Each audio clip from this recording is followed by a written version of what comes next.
menjalani latihan. Kay Kania yang masih duduk di bangku kelas 1 SMP meninggal usai terjatuh dari ketinggian 6 meter saat menjalani latihan rutin bersama rekan-rekannya Rabu sore. Sebelum dinyatakan meninggal, korban sempat mendapat perawatan intensif di rumah sakit. Namun karena luka berat, korban akhirnya dinyatakan meninggal dunia dini hari tadi.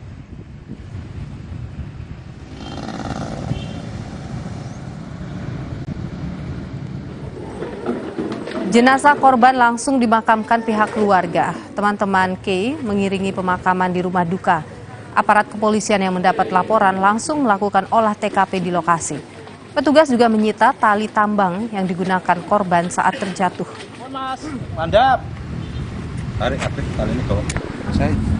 Saya pemanjatan terakhir, Mas.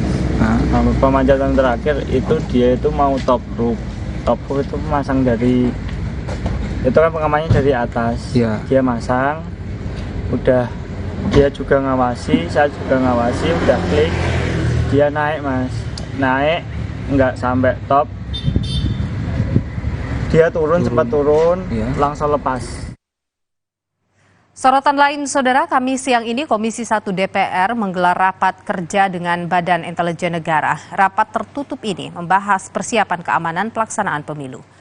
Menurut anggota Komisi 1 DPR Dev Laksono, rapat ini terfokus membahas antisipasi potensi ancaman pada pemilu 2024. DPR juga ingin menegaskan posisi BIN yang harus independen dan menjaga kredibilitas selama rangkaian Pileg dan Pilpres.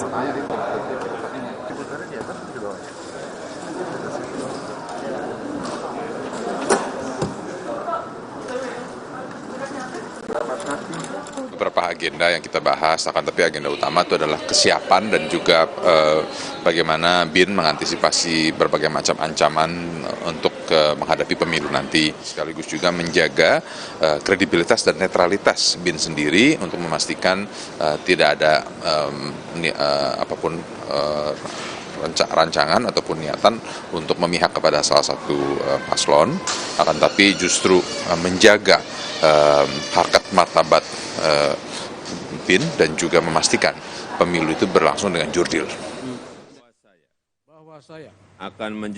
Sementara soal penggantian Panglima TNI, Ketua Komisi 1 DPR Mutia Hafid menjelaskan rangkaian proses jelang uji kelayakan dan kepatutan calon tunggal Panglima TNI dimulai dengan verifikasi berkas.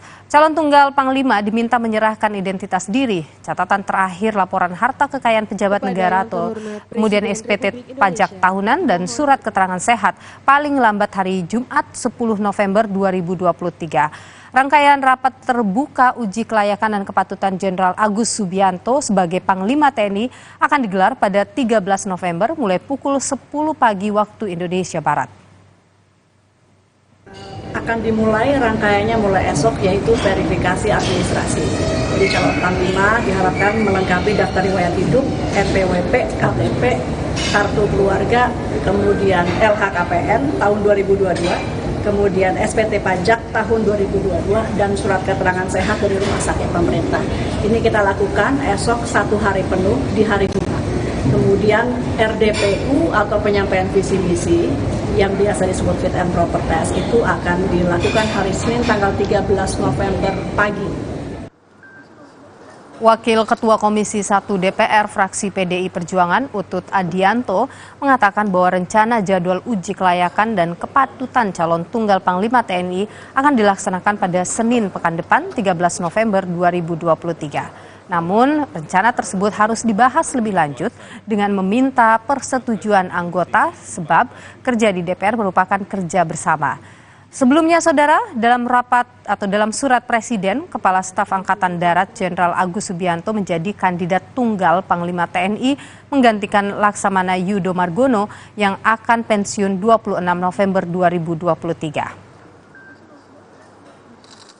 Iya tadi rencananya, tapi ini kan mesti intern lagi. Jadi kepemimpinan di DPR ini kan kolektif kolegial. Kami selaku pemimpin yang nanyain anggota, kalau desainnya, rencananya ya Senin. Senin fit and proper itu? Senin itu tanggal 13 November. Kepala Staf Presiden Muldoko membantah adanya unsur politis dalam proses percepatan pergantian Panglima TNI Laksamana Yudo Margono sebelum tanggal 26 November atau saat Laksamana Yudo pensiun. Menurut Muldoko, percepatan penggantian Panglima TNI dilakukan sesuai dengan kebutuhan dan bukan suatu masalah. Dan jabatannya tersebut dalam keputusan ini sebagai penghargaan. Di tentara itu tradisinya begini. Kalau lahirnya pada bulan November, biasanya pensiunnya itu dipensiunkan pada 1 Desember. Itu tradisi yang berjalan. Tetapi untuk pergantian panglimanya bisa saja, kapan saja, sesuai dengan kebutuhan. Ada pergantian pada bulan November, itu nggak ada masalah. Calon tunggal Panglima TNI Jenderal Agus Subianto bukan orang baru bagi Jokowi. Agus dan Jokowi pertama kali bersinggungan saat Agus menjabat sebagai Komandan Kodim Surakarta pada tahun 2009 hingga 2011. Saat itu Jokowi dan Agus adalah bagian dari Forkopimda Solo termasuk bersama Kapolri Jenderal Listio Sigit Prabowo yang kala itu menjabat sebagai Kapolresta Surakarta pada tahun 2011. Setelah beberapa jabatan, Agus kembali masuk ke ring 1 Jokowi sebagai Komandan Pas Pampres pada 2020 hingga 2021. Dan saudara, sebelum ditunjuk menjadi Pangdam 3 Siliwangi tahun 2021 hingga 2022, Agus kemudian ditunjuk menjadi Wakil Kepala Staf Angkatan Darat pada 2022.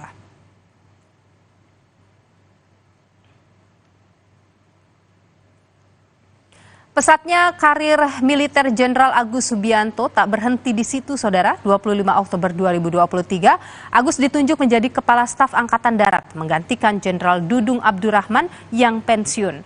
Hanya 7 hari berselang sejak diangkat sebagai Kasat, ia menjadi satu-satunya calon Panglima TNI pilihan Presiden Joko Widodo menggantikan Laksamana Yudo Margono yang akan purna tugas pada 26 November mendatang. Jenderal Agus Subianto pun akan menjadi Kepala Staf Angkatan Darat dengan masa jabatan tersingkat.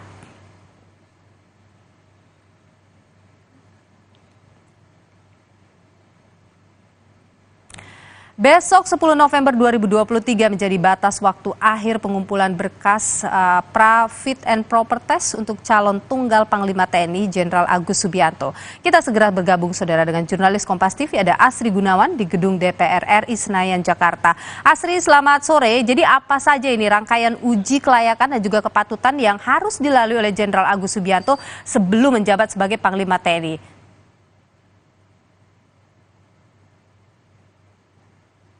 Rangkaian fit and proper test calon Panglima TNI akan dimulai besok dengan verifikasi administrasi yang akan dilakukan secara internal oleh Komisi 1 DPR RI pada pukul 10 pagi.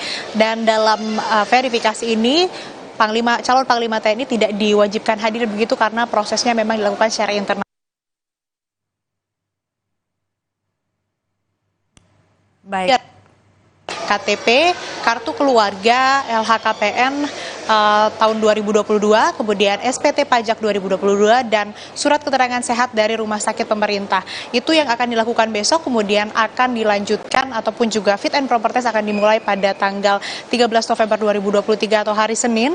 Nantinya dalam rangkaian agenda tersebut, calon Panglima TNI Jenderal Agus Subianto ini akan menyampaikan visi dan misinya selama 30 menit bersama dengan Komisi 1 DPR RI, kemudian akan dilakukan pendalaman oleh Komisi 1 DPR RI secara tertutup.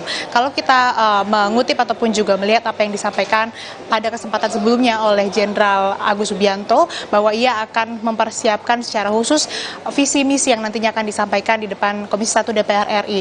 Dan dari yang disampaikannya ini nanti akan membahas juga soal bagaimana penyelesaian ataupun strategi penanganan konflik di Papua. Ini yang nantinya akan ada salah satunya dalam visi misi yang disampaikan oleh Jenderal Agus Subianto sebagai calon Panglima TNI. Nanti setelah selesai ataupun juga nantinya sudah menyampaikan visi misi, nanti akan dilakukan pendalaman oleh Komisi 1 DPR RI dan diharapkan bahwa untuk rangkaian RDPU atau rapat dengar pendapat umum ini akan selesai selesai di hari yang sama atau di tanggal 13 November 2023, lalu akan dilanjutkan dengan melakukan verifikasi faktual dengan mendatangi kediaman Jenderal Agus. Ini akan dilakukan oleh Komisi 1 DPR RI. Setelah semuanya rampung, barulah nanti Komisi 1 akan menyampaikan surat kepada pimpinan DPR terkait dengan hasil fit and proper test untuk dibawa ke rapat paripurna DPR. Itu kemudian rangkaian fit and proper test yang akan dijalani oleh calon Panglima Tunggal TNI, yakni Jenderal Agus Subianto, dan nantinya akan menggantikan Jenderal ataupun juga Panglima TNI yang masih menjabat sekarang yang nantinya akan purna tugas pada tanggal 26 November 2023 ini loh. Ya, Asri, apakah ada kemungkinan mungkin DPR akan menolak usulan calon tunggal pilihan presiden ini? Ada dinamika yang mungkin Anda sempat pantau juga di sana? Ya, sejauh ini memang informasi yang kami dapatkan bahwa memang calon tunggal ataupun juga calon Panglima TNI yang disampaikan atau direkomendasikan oleh Presiden Joko Widodo kepada DPR ini hanya Jenderal Agus Subianto, begitu, hanya calon tunggal, dan ini yang nantinya akan dilakukan fit and proper test oleh DPR RI. Tadi juga kami sempat menanyakan kepada salah satu anggota Komisi 1 DPR RI, Dev Laksono, bahwa memang sampai saat ini hanya Jenderal Agus Subianto yang dicalonkan atau akan menjadi calon Panglima TNI Tunggal yang akan dilakukan fit and proper test pada hari Senin 13 November 2023. Jadi sejauh ini memang baru ada satu saja, dan dari DPR RI sendiri sudah rampung, sudah mempersiapkan dan juga sudah matang akan melakukan uji kelayakan dan kepatutan kepada calon Panglima TNI, yaitu Jenderal Agus Subianto. Sementara demikian, Nilo. Baik, Asri Gunawan, jurnalis Kompas TV, terima kasih atas informasi Anda. Saudara, kami akan kembali dengan informasi Presiden Joko Widodo enggan berbicara banyak terkait pemberhentian putusan Majelis Kehormatan Mahkamah Konstitusi yang memberhentikan Anwar Usman sebagai Ketua MK. Putusan MK merupakan kewenangan di wilayah yudikatif.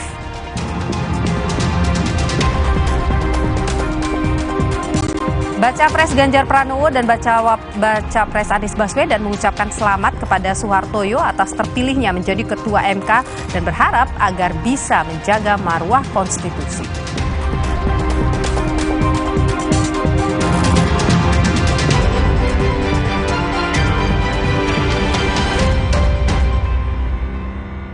Luwak White Coffee, kopi nikmat nyaman diminum.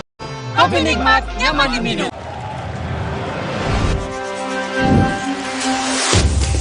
Luwak White Coffee, kopi nikmat nyaman diminum.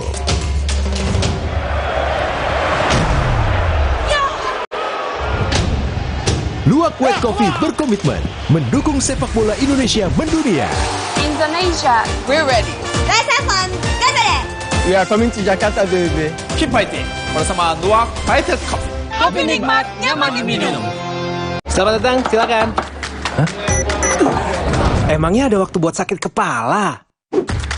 Panadol Extra, cepat redakan sakit kepala dan nyeri yang mengganggu. Panadol Extra, cepat redakan sakit kepala, dapat diminum sebelum makan.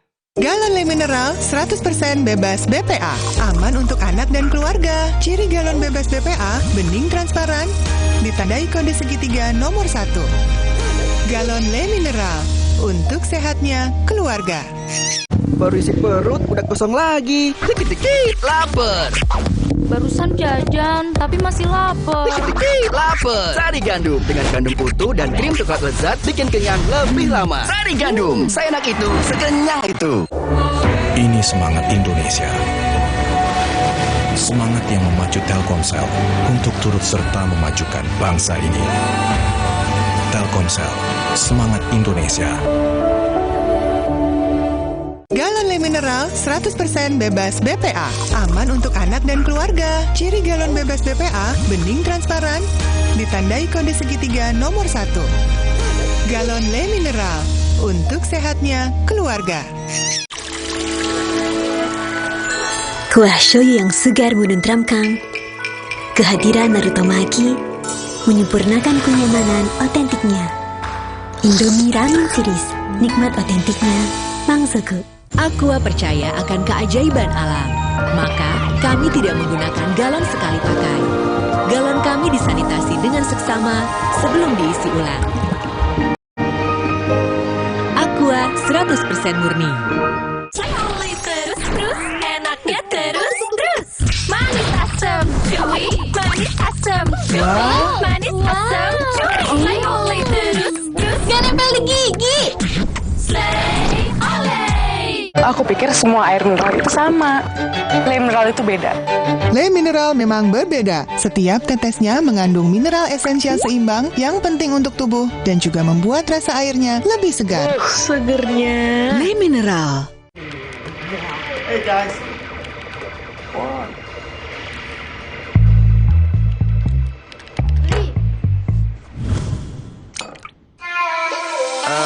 Ku bawa segelas susu, tunjukin gaya paling kerenmu. Mainkan beatmu, nyanyikan lagu, semua mata tertuju padamu. Hey, lihat aku, putar celup jadi seru. Hey, lihat aku, putar celup jadi seru.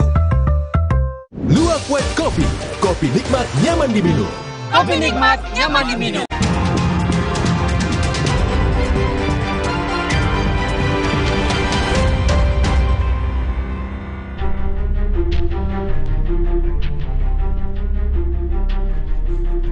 Untuk menjadi Ketua Mahkamah Konstitusi ke depan adalah Bapak Dr. Soehartoyo. Sesungguhnya saya mengetahui dan telah mendapatkan kabar bahwa upaya untuk melakukan politisasi dan menjadikan saya sebagai objek di dalam berbagai putusan Mahkamah Konstitusi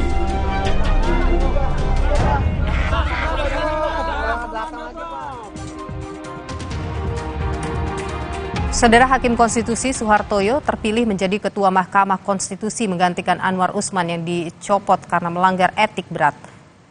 Soehartoyo terpilih sebagai Ketua MK melalui musyawarah mufakat yang dilakukan para Hakim Konstitusi dalam rapat pleno tertutup. Rapat dimulai dari jam 9 pagi dengan dihadiri 9 Hakim Konstitusi. Dalam rapat tersebut, masing-masing Hakim Konstitusi menyebut nama kandidat untuk menjadi Ketua MK. Hingga akhirnya muncul 2 nama, yakni Soehartoyo dan Saldi Isra. Setelah itu disepakati Hakim Konstitusi Soehartoyo jadi Ketua MK dan Saldi Isra tetap sebagai Wakil Ketua MK. Yang disepakati dari hasil kami berdua tadi adalah untuk menjadi Ketua Mahkamah Konstitusi ke depan adalah Bapak Dr. Soehartoyo, dan saya tetap menjalankan tugas sebagai wakil ketua. Dan setelah itu, setelah disepakati, Hakim Konstitusi yang tadi keluar ruangan dipanggil dan kita duduk bersembilan dan dilaporkan bahwa itu hasilnya. Bertujuh di luar kami yang berdua menerima hasil itu sebagai kesepakatan bersama. Itulah wujud musyawarah mufakat kami yang dilakukan di ruang RPH di lantai 16 tadi pagi. Setelah terpilih sebagai Ketua Mahkamah Konstitusi, Soehartoyo menegaskan salah satu tugasnya ke depan adalah mengembalikan kepercayaan publik pada Mahkamah Konstitusi.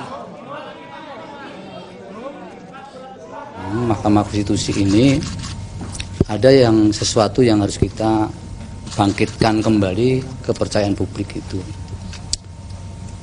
Nah, berdasarkan pertimbangan itu tentunya kepada siapa lagi kalau kemudian permintaan itu kemudian tidak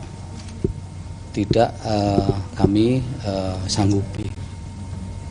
Jadi teman-teman semua yang harus pahami adalah jabatan ini bagi saya bukan saya yang minta.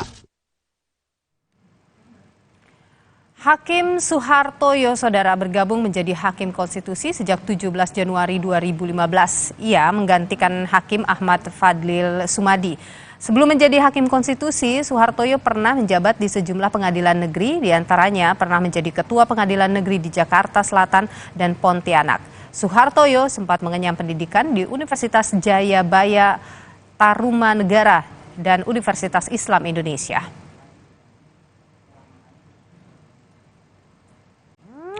Sementara Presiden Joko Widodo enggan berbicara banyak saat ditanya mengenai putusan Majelis Kehormatan Mahkamah Konstitusi yang memberhentikan Anwar Usman sebagai Ketua MK. Putusan MK merupakan kewenangan di wilayah yudikatif. Hal tersebut disampaikan Presiden saat melakukan kunjungan kerja ke Purwakarta, Jawa Barat pada Kamis siang. Putusan MK yang memberhentikan Pak Anwar Usman jadi Ketua MK. Tanggapannya Pak? Itu wilayah yudikatif. Saya tidak ingin komentar banyak, sekali lagi, karena itu kewenangan di wilayah yudikatif. Baca Pres Ganjar Pranowo mengucapkan selamat kepada Soehartoyo atas terpilihnya menjadi Ketua MK dalam rapat yang digelar tertutup oleh Wakil Ketua MK Saldi Isra. Ganjar berharap Soehartoyo dapat mengemban amanah dan dapat mengembalikan marwah MK.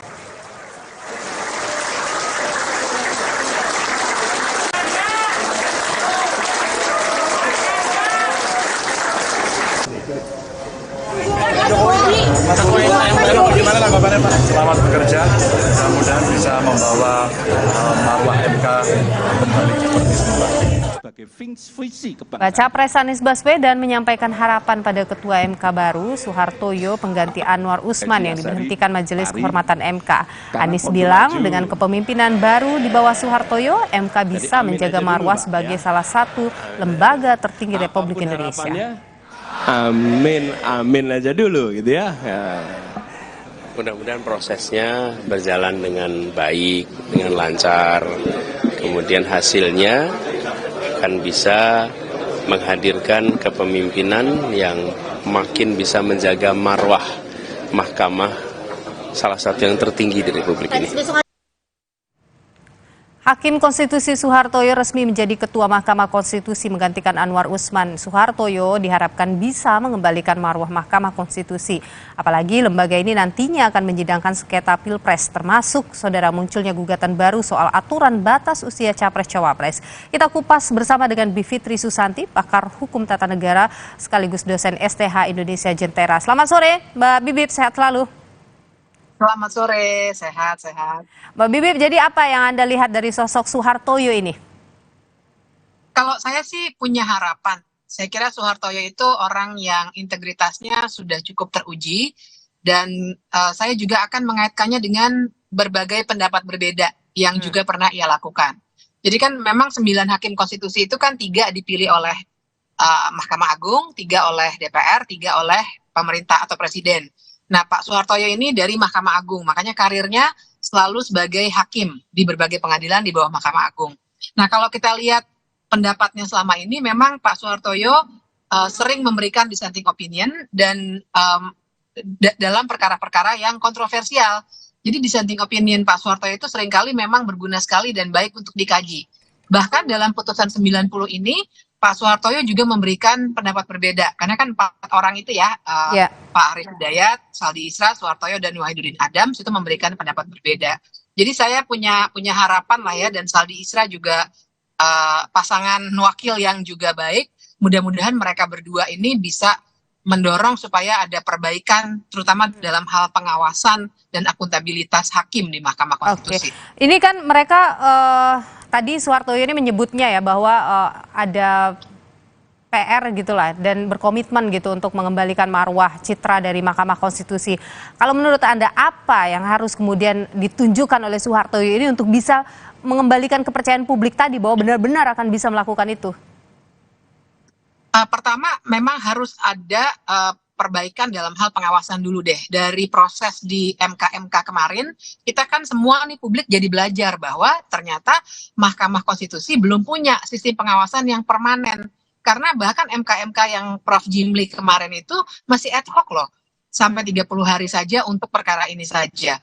Jadi disegerakanlah paling tidak ya untuk membuat Majelis Kehormatan MK yang permanen seperti diamanatkan oleh undang-undang dan dibuat proses pemilihannya juga transparan siapa yang menjadi anggota-anggota dan juga hukum acara Majelis Kehormatan dibuat lebih baik. Jadi paling tidak kalau ada masalah seperti ini lagi salurannya sudah cukup jelas. Nah, kedepannya Mahkamah Konstitusi juga harus mendorong supaya ada perbaikan yang lebih substantif di level undang-undang. menurut saya harusnya namanya majelis etik itu independen, tidak seperti MK-MK yang sekarang. Tapi itu levelnya perubahan di undang-undang. Tapi nggak apa-apa, MK bisa mendorong itu, hukum acaranya diperbaiki, dan berbagai perbaikan institusional lainnya. Oke, nah Mbak Bivitri, ini ada yang menarik juga kan, karena ada masuk perkara 141 ya, nomor 141 soal gugatan terkait dengan batas usia Capres-Cawapres yang sudah diputus. Ini rencananya Senin ya akan mulai disidangkan juga. Kalau Anda melihat bagaimana nih harusnya Ketua MK mengambil keputusan atas gugatan baru ini? Ketua MK yang jelas bisa memenuhi dulu hak ingkar yang dimiliki oleh pemohon. Hak ingkar itu hak untuk meminta supaya hakim yang punya benturan kepentingan itu tidak ikut memutus perkaranya. Nah itu sudah jelas ya benturan kepentingannya karena sudah ada putusan MK kemarin. Nah diloloskan dulu permohonan hak ingkar itu sehingga nanti tinggal berdelapan dan mudah-mudahan jadi mereka bisa lakukan secara cepat. Nah itu yang paling penting juga, cepat dan juga transparan karena juga mengejar waktu tanggal 13 November dengan memperhitungkan semua aspek begitu ya. Dan yang juga penting adalah nanti itu ketua juga punya peran penting seandainya dalam pengambilan putusan, karena kan tinggal berdelapan nih, seandainya 4-4 votesnya ketua itu ada 2. Jadi di situ juga pentingnya peran Pak Soehartoyo nanti. Dan dalam konteks putusan 90 ini. Tadi Anda menyebut soal cepat gitu, agar cepat diputus. Ini cepat mengejar karena harus mengejar proses yang berlangsung sekarang kan 14 November sudah harus memutuskan ya siapa penetapan Capres Cawapres. Apa maksud Anda mengejar ke sana atau bagaimana? Iya, mengejar 13 November nih. Apakah cukup atau tidak waktunya, makanya ini semua tergantung pada salah satunya Pak Soehartoyo, karena manajemen perkara pasti dipimpinnya oleh ketua. Dan putusan itu nantinya akan berlangsung atau berlaku langsung pada Pilpres kali ini, Mbak Bivitri, bisa begitu? Bisa kalau mereka memutuskan demikian, karena dalam putusan itu juga biasanya akan disebut apakah langsung berlaku, kalau tidak disebut apa-apa, lazimnya itu artinya langsung berlaku, atau diberlakukan pada pemilu yang akan datang. Itu terserah mereka harus putuskan berdelapan itu. Berarti ada celah untuk bisa menganulir putusan yang sebelumnya ya Mbak Bivit? Ada, dan itu makanya sangat tergantung pada kepemimpinan yang ada sekarang. Makanya saya punya harapan yang cukup besar pada Soehartoyo dan Saldi Isra. Karena buat saya ini bukan soal menjegal orang ya, kenapa tanggal 13 November, tapi memberi kepastian hukum Mbak Nilo untuk proses politik ini. Dan menurut Anda dengan misalnya nih membatalkan yang putusan sebelumnya, itu putusan yang baik, putusan yang paling bijaksana begitu? Iya, karena logikanya adalah kalau sebuah putusan dibuat dengan cara-cara yang tidak etis, apalagi pelanggarannya pelanggaran berat seperti ditemukan oleh MK-MK, maka logikanya putusannya juga outputnya tidak akan begitu. Kalau prosesnya salah, outputnya juga salah. Tapi ini kan PKPU-nya sudah ditandatangani ya Mbak Bibip ya. Legitimasinya gimana dong kalau seperti itu? Makanya sebaiknya memang segera diputus lagi. Kalau misalnya MK ingin memutus bahwa itu untuk 2029 silakan, tapi berarti tetap ada kepastian hukum kan.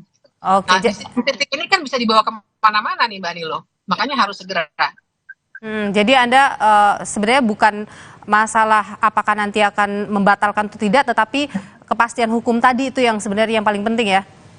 Betul, kepastian hukum dan keadilan itu, karena logika tadi ya, karena sudah ada kesalahan dalam proses, outputnya berarti juga salah, jadi harus diperiksa ulang sesegera mungkin.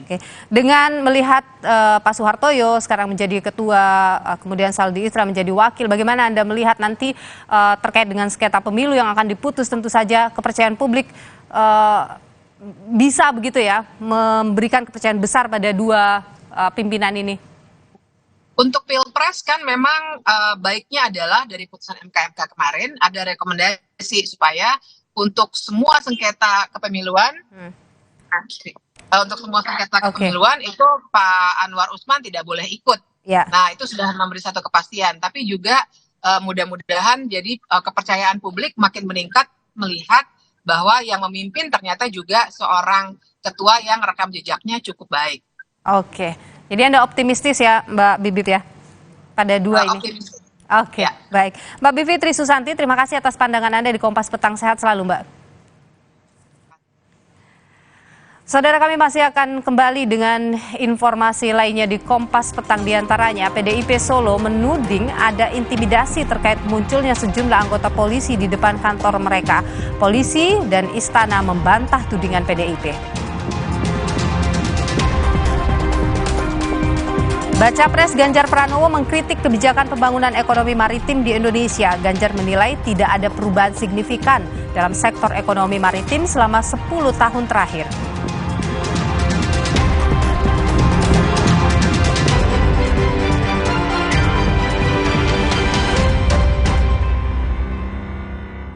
White Coffee, kopi nikmat nyaman diminum. Kopi nikmat nyaman diminum. Galon Le Mineral 100% bebas BPA. Aman untuk anak dan keluarga. Ciri galon bebas BPA, bening transparan, ditandai kode segitiga nomor 1. Galon Le Mineral, untuk sehatnya keluarga.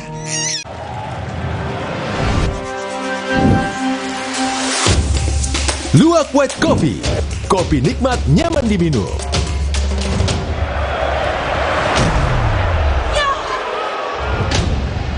Luwak White Coffee berkomitmen mendukung sepak bola Indonesia mendunia. Indonesia, we're ready. Let's have fun. Get ready. We are coming to Jakarta, baby. Keep fighting. Bersama Luwak Fighter Cup. Kopi nikmat nyaman diminum. Alex sering kembung, rewel, dan gak nyaman. Ini adalah tanda perut sensitif yang sering terjadi pada anak di usia dini. Saya rekomendasikan Enfagro E Plus MFGN Pro Gentle Care. Dengan DHA lebih tinggi untuk proses belajar lebih cepat dan formula PHP yang lebih mudah dicerna. Enfagro E Plus MFGN Pro Gentle Care. Healthy digestion for A Plus kids. Galon Le Mineral 100% bebas BPA.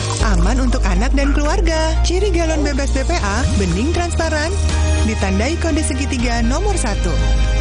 Galon Le Mineral, untuk sehatnya keluarga. Alergi jontor nih.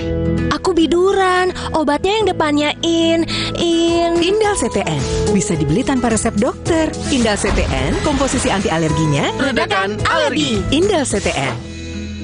Luka, memar di kulit. Sakit. Bagalino nyeri sendi, butuh dipijit. Sakit. Gak usah ngeluh kalau sakit, pakai Herba Wahid. Herba Wahid, minyak herbal berkhasiat. Herba Wahid, minyak gosok, urut dan pijit. Wahid. Baru isi perut, udah kosong lagi. Dikit-dikit, lapar. Barusan jajan, tapi masih lapar. Dikit-dikit, lapar. Sari Gandum, dengan gandum utuh dan krim coklat lezat, bikin kenyang lebih lama. Sari Gandum, seenak itu, sekenyang itu. Aqua percaya akan keajaiban alam. Maka, kami tidak menggunakan galon sekali pakai.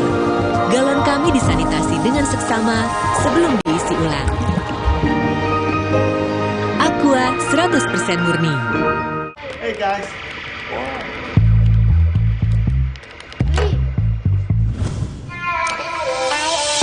Hey, lihat aku, putar celup jadi seru.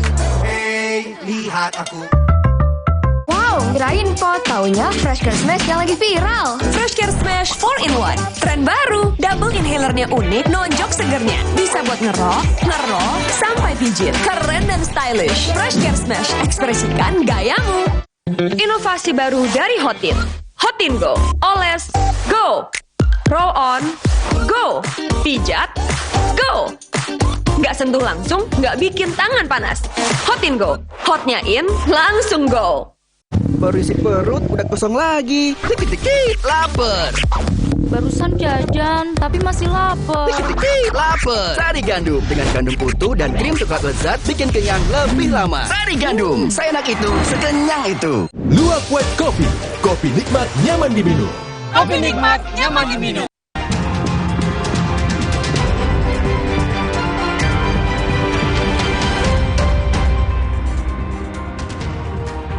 Saudara, setelah mendeklarasikan dukungan diri kepada Baca Pres Prabowo dan Gibran, Bobi Nasution menyebut dirinya masih ingin menjadi kader PDI Perjuangan. Namun PDI Perjuangan memastikan tidak boleh ada kader yang bermain dua kaki. Mendeklarasikan Pak Prabowo dan Mas Gibran. Jadi Pak Prabowo kalau bahasa anak Medannya, mudah-mudahan aman ini barang Pak. Sehari usai mendeklarasikan dukungan Pilpres kepada Baca Pres Prabowo Subianto yang berpasangan dengan kakak iparnya Gibran Rakabuming Raka, anak mantu Jokowi yang juga wali kota Medan Bobi Nasution, menyebut dirinya masih ingin menjadi kader PDI Perjuangan. Sama seperti Gibran yang tak tegas menjawab soal keanggotaannya di PDI Perjuangan, Bobi Nasution juga tidak menjawab tegas soal desakan dari DPC PDI Perjuangan Kota Medan agar ia segera mengembalikan kartu keanggotaan. Artinya Bapak akan menyerahkan KTA Bapak segera? Insya Allah. Kapan Pak rencana Pak? Kapan Pak rencana Pak? Apa Insya Allah lihat nanti. Bapak tapi PDIP kan saya sudah menyampaikan yang pasti yang saya sampaikan kemarin. Saya nggak ada yang saya rubah, tidak ada yang saya tutup-tutupi. Saya menyampaikan tentunya secara kader saya masih ingin menjadi kader PDI Perjuangan. Saya namun dalam menitipkan nasib bangsa kepada calon presiden dan wakil presiden mungkin berbeda. Ini yang sudah saya sampaikan ke DPP kemarin.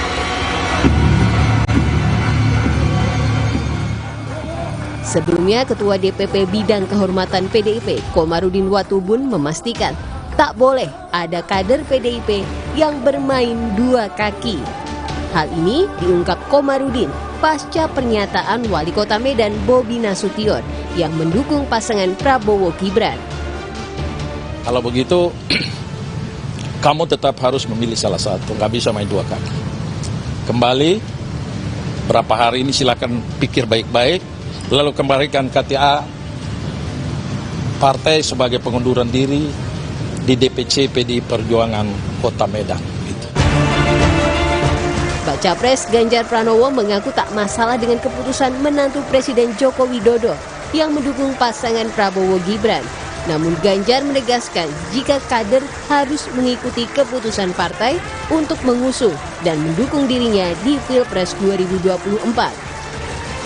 Makin berkurangnya dukungan keluarga Pak Jokowi terhadap Mas Ganjar gimana? Menurut Bapak, Bobi harus mundur nggak Pak? Ya? Bobi harus mundur nggak Pak? Bobi harus mundur nggak Pak? Balikin KTA. Kader PDI Perjuangan yang diajukan saya, maka sebaiknya mengikuti keputusan kita atau silakan mencari cara lain. Ya. Oke. Deklarasi dukungan untuk pasangan Prabowo Gibran disampaikan oleh anak mantu Jokowi, Bobi Nasution, di hadapan relawan Barisan kemarin di Jakarta. Tim Liputan, Kompas TV. Saudara Menteri Pertahanan Prabowo Subianto Kamis siang mengunjungi Akademi Militer Magelang, Jawa Tengah. Prabowo meresmikan ruang makan untuk Taruna Akmil. Menteri Pertahanan Prabowo Subianto Kamis siang meresmikan ruang makan Hussein yang berada di Kompleks Akademi Militer Magelang.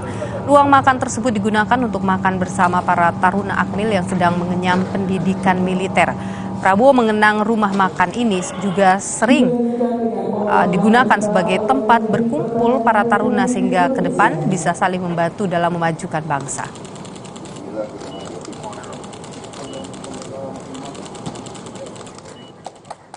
Sorotan berikutnya, Saudara, Ketua DPC PDI Perjuangan Kota Solo, FX Hadi Rudiatmo, menyebut kedatangan sejumlah aparat kepolisian di kantor DPC PDIP Solo tidak wajar. Tindakan tersebut mengarah kepada intervensi dan bentuk intimidasi.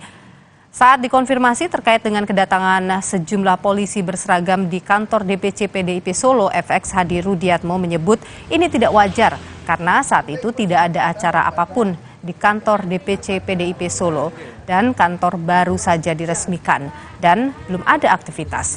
Mantan wali kota Solo ini menilai tindakan ini bentuk intervensi dan intimidasi terhadap partai, khususnya kepada PDI Perjuangan Solo. Ketua DPC PDI Perjuangan Kota Solo ini juga meminta untuk aparat baik TNI Polri maupun ASN untuk bertindak netral dalam pemilu mendatang. Nah, hal ini menurut saya ini hal yang tidak wajar. Sehingga kalau DPC saja sudah didatangi, polisi orang akan menilai ini adalah bentuk intervensi, intimidasi. Supaya orang takut ke DPC, ini kan sebenarnya tidak benar. Entah itu maunya sendiri atau disuruh, saya tidak tahu. Untuk itu saya sangat menghimbau dan berharap kepada aparatur negara, TNI, Polri, dan ASN ya bertindak netral. Kapolresta Solo, Jawa Tengah mengklarifikasi tudingan DPC PDI Perjuangan Kota Solo terkait adanya intervensi atau intimidasi. Aktivitas polisi di kantor DPC PDI Perjuangan adalah kegiatan Mantap Brata atau kegiatan patroli operasi Mantap Brata yang merupakan bagian dari operasi pengamanan dalam rangka pemilu 2024. Kapolresta menunjukkan kegiatan serupa juga dilakukan di kantor partai politik lainnya di Kota Solo dan masalah anggota polisi mendatangi dan juga mendokumentasikan kegiatan karena itu memang menjadi standar operasional prosedur dan tidak ada upaya intervensi ataupun intimidasi seperti yang dituduhkan. Jika beliau yang menyatakan merasa ada intervensi, saat ini sampai dengan detik ini saya tidak memahami intervensi seperti apa. Karena sekali lagi saya jelaskan, kehadiran polisi adalah untuk berpatroli dan tidak ada kontak antara polisi dengan siapapun di lokasi tersebut. Artinya kehadiran anggota kami Polri memastikan bahwa situasi sekitarnya, situasi kantor tersebut dalam keadaan aman. Tidak ada intervensi apapun, apalagi arahan-arahan tertentu tidak ada. Sementara itu Istana lewat Kepala Staf Presiden Muldoko angkat bicara soal kehadiran sejumlah anggota polisi di kantor DPC PDIP Solo. Muldoko membantah ada intervensi dan intimidasi. Menurut Muldoko, tidak mungkin pimpinan Polri menginstruksikan anggotanya untuk mendatangi kantor DPC PDIP Solo. Oke, terima kasih banyak ya. Sangat jelas, Presiden sangat jelas berkali-kali mengatakan posisi TNI dan Polri sangat clear. Tetapi kalau di bawah ada umpamanya ada hal-hal yang menyimpang dari arahan Presiden, nah, itu masyarakat bisa komplain itu. Ya, iyalah nggak ada lah itu sama sekali nggak ada lah. Seorang pimpinan di TNI Polri yang memberikan petunjuk. Apalagi ini berkaitan dengan partai politik ya, yang saya pahami selama ini nol lah itu, jauh sekali itu. Ya. Tapi kalau seandainya umpamanya ada prajurit di bawah salah melakukan sesuatu ya, itu sanksinya cukup yang bersangkutan karena bukan menjadi sebuah kebijakan secara garis komando begitu. Baca Pres Ganjar Pranowo mengkritik kebijakan pembangunan ekonomi maritim di Indonesia. Ganjar menilai tak ada perubahan signifikan dalam sektor ekonomi maritim selama 10 tahun terakhir. Baca Pres Ganjar Pranowo mengatakan potensi kelautan Indonesia sangat kaya namun belum dikelola dengan maksimal. Ganjar mencontohkan, di wilayah dengan hasil laut potensial seharusnya bisa didukung dengan infrastruktur maupun penyediaan SDM. Ganjar menilai pembangunan infrastruktur yang ada tidak sejalan dengan pembangunan SDM warga lokal sehingga jika dibiarkan maka warga lokal beresiko hanya jadi penonton tanpa daya saing. Sudah banyak ya, tapi kan orang bicara udah disiapkan umpama tol laut, tinggal kita optimalkan saja. Terus kemudian daerah Indonesia Timur punya potensi garam, ikan yang bagus. Saya kira di sana mesti ada pabriknya juga. Di sana mesti ada infrastrukturnya juga, apakah itu pelabuhan, cold storage gitu ya, sehingga kemudian tumbuhlah ekonomi yang berkembang di wilayah Indonesia Timur atau di wilayah kelautan yang kita miliki, dan kemudian kita mesti menyiapkan SDM-nya. Banyak tadi yang bertanya, tapi prakteknya kan enggak, ya kan kita enggak menyiapkan SDM-nya, kita hanya investasi saja, akhirnya orang datang dari luar dan itu menimbulkan persoalan-persoalan sosial.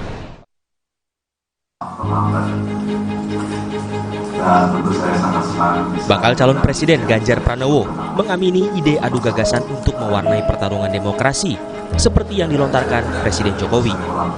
Namun Ganjar mengingatkan, dalam berdemokrasi juga harus menggunakan cara yang benar. Saya ngomong juga pada gagasan, ya nggak apa-apa. Semua orang bisa berkomentar apapun dan saya lebih suka dengan gagasan. Saya setuju dengan politik gagasan, maka demokrasi mesti kita dudukkan dalam porsinya sehingga cara-cara yang kira-kira tidak pas ya jangan dipakai. Sehingga semua punya situasi yang semua punya sikap yang sama, punya lapangan yang fair, sehingga gagasan-gagasan itu bisa disampaikan.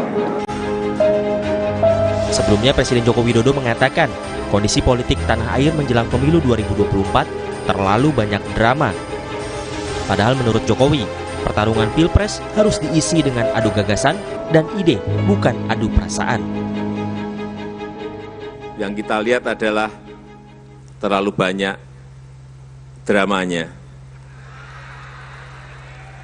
terlalu banyak drakornya, terlalu banyak sinetronnya. Sinetron yang kita lihat.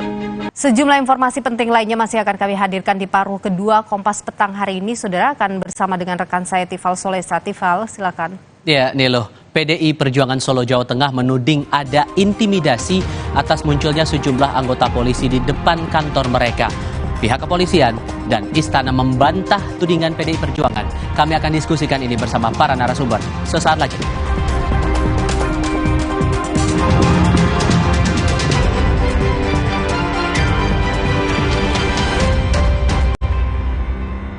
Luwak White Coffee, kopi nikmat nyaman diminum. Kopi nikmat nyaman diminum. Prenagen kaya akan protein, omega 3 dan kalsium. Penting untuk pembentukan organ tubuh bayi. Minum selama hamil 9 bulan. Prenagen.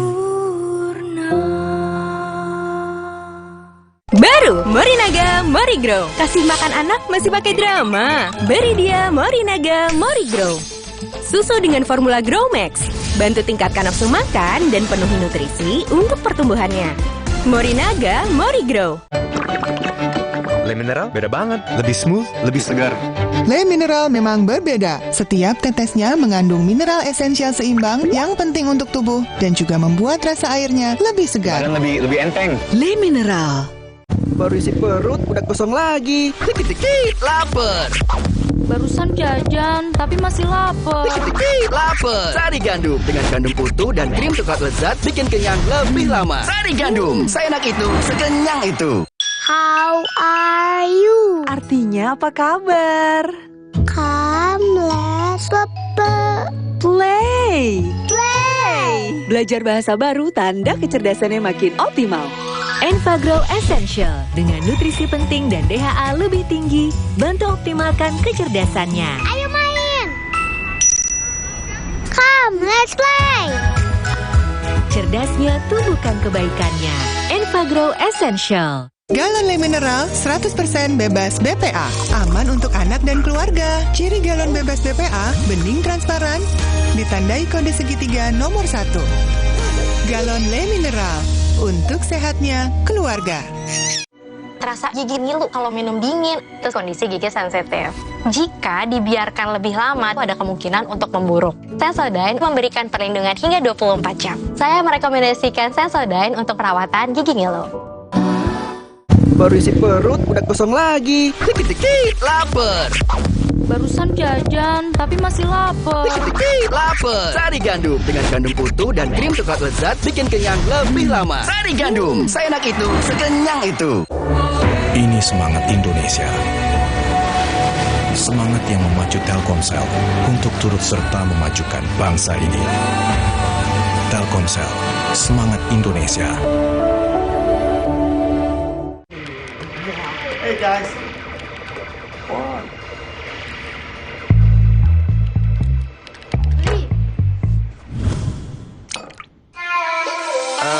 Ku bawa segelas susu, tunjukin gaya paling kerenmu. Mainkan beatmu, nyanyikan lagu, semua mata tertuju padamu. Hey, lihat aku, putar celup jadi seru. Hey, lihat aku, putar celup jadi seru. Galon Le Mineral 100% bebas BPA.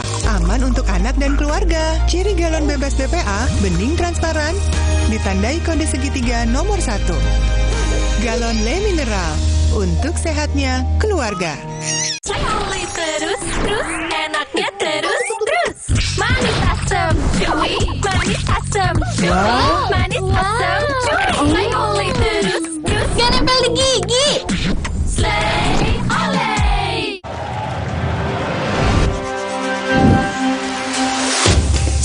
Luwak White Coffee, kopi nikmat nyaman diminum.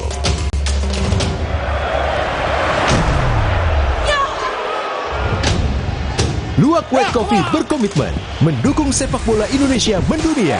Indonesia, we're ready. Let's have fun. Gathering. We are coming to Jakarta, baby. Keep fighting bersama Luwak Fighter Coffee. Kopi nikmat, nyaman diminum. Luwak White Coffee, kopi nikmat nyaman diminum. Kopi nikmat, nyaman diminum.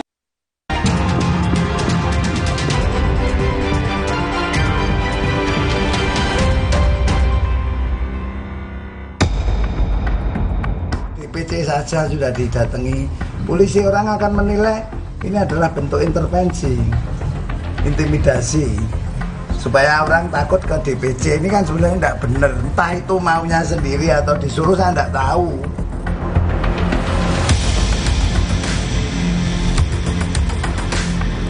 Dengan detik ini, saya tidak memahami intervensi seperti apa, karena sekali lagi saya jelaskan, kehadiran polisi adalah untuk berpatroli dan tidak ada kontak antara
Bang Noel, selamat sore. Selamat sore, Mas. Terima kasih semuanya sudah bergabung bersama kami. Saya ke Bang Ciko dulu nih. PDI Perjuangan menilai ada bentuk intimidasi dari datangnya polisi ke kantor DPC di Solo, Jawa Tengah. Kenapa? Apa bentuk intimidasi yang sebetulnya dirasakan oleh PDI Perjuangan dari tindakan polisi itu? Begini ya, kami melihat ini adalah rentetan kejadian yang terjadi. Sebelum ini ada intimidasi terhadap ketua BEM mahasiswa UI, ya. Ketika dia ingin menggelar aksi, ditelepon, sampai gurunya ditelepon, orang tuanya ditelepon, dan lain-lain. Nah, sekarang ada patroli tanda kutip yang 3-4 orang polisi berdiri di sekitar kantor, ya kan. Saya melihat tadi agak memotret motor-motor yang datang dan lain-lain. Nah, ini hal yang tidak pernah terjadi sebelumnya. Makanya kami menganggap ini adalah sesuatu yang baru, dan kita melihat eskalasi dari situasi politik sekarang, ya kan, putusan MK, protes PDIP terhadap putusan MK dan lain-lain, dan kita lihat majunya calon wakil presiden yang kebetulan adalah anak dari presiden gitu. Nah, ini kita melihat rentetan ini sebagai sesuatu yang baru, dan wajar kalau kita mencurigai bahwa ini adalah bagian dari intervensi atau intimidasi dari kekuasaan. Sekalipun sudah ada klarifikasi dari polisi bahwa itu patroli biasa sebetulnya.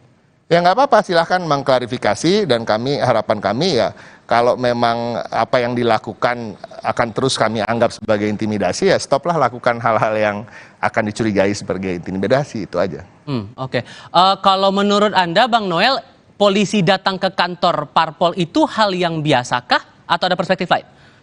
Itu hal biasa. Polisi itu punya kewajiban menjaga demokrasi. Pak Prabowo itu rumahnya itu tiap hari samperin polisi. Itu tingkat Pak Prabowo sebagai calon presiden. Ini masa baru tingkat DPC aja langsung kemudian dibikin narasi ada semacam intimidasi dan intervensi. Jangan dong. Ingat, polisi sekarang ini bukan seperti era Orde Baru. Apalagi pimpinannya Kapolri Sigit Listio. Gak mungkin hal itu terjadi. Saya yakinkan 1000%, bahkan 1.000.000%, polisi sekarang itu bukan seperti polisi Orde Baru. Karena dirasakan bahwa ada hal yang baru, kenapa polisi datang sementara tidak ada kegiatan apapun di kantor DPC? Persoalannya gini, pertanyaannya, wajar atau tidak polisi datang? Sedangkan kemarin aja berapa kali, itu rumah saya juga ditemuin polisi. Dia kan yang ngejaga tokoh-tokoh. Dianggap Rudi Effendi itu adalah tokoh. Boleh dong datengin, ditemuin, gitu loh. Kemudian mau bersilaturahmi karena dianggap tokoh. Apalagi dengan situasi hari ini, menghadapi konsentrasi demokrasi yang semakin dekat, ya kewajiban polisi datangin semua tokoh-tokoh ini agar apa? Ada tokoh dan polisi menganggapnya sebagai tokoh politik yang harus dihormatin. Itu saya yakin sekali. Oke. Mau ditanggapi soal tadi, ada ketakutan tampaknya. Itu gimana meresponnya? Saya ingin mengutip apa yang dikatakan saudara saya Noel.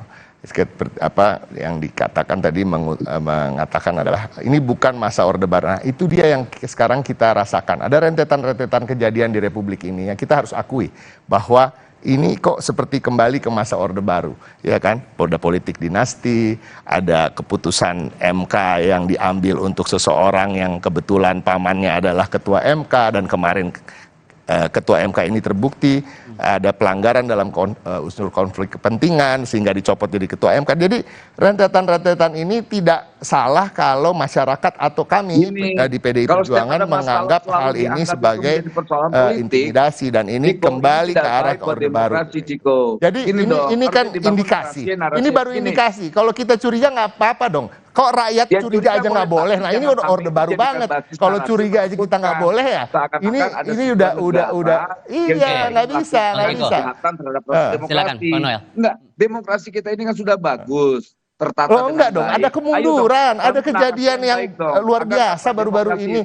Baru kemarin ada putusan Majelis Kehormatan Mahkamah Konstitusi di mana hakim konstitusinya bersalah dan sampai dicopot dari jabatannya. Oke, Ciko tahan dulu Bang Noel. Bisa dong. Oke, Bang Noel silakan. Gimana Anda menanggapi itu? Jangan terus dibangun narasi-narasi yang menakutkan itu. Kita mau ngebangun narasi ke depan itu, politiknya itu riang gembira. Saya yakin 1.000.000%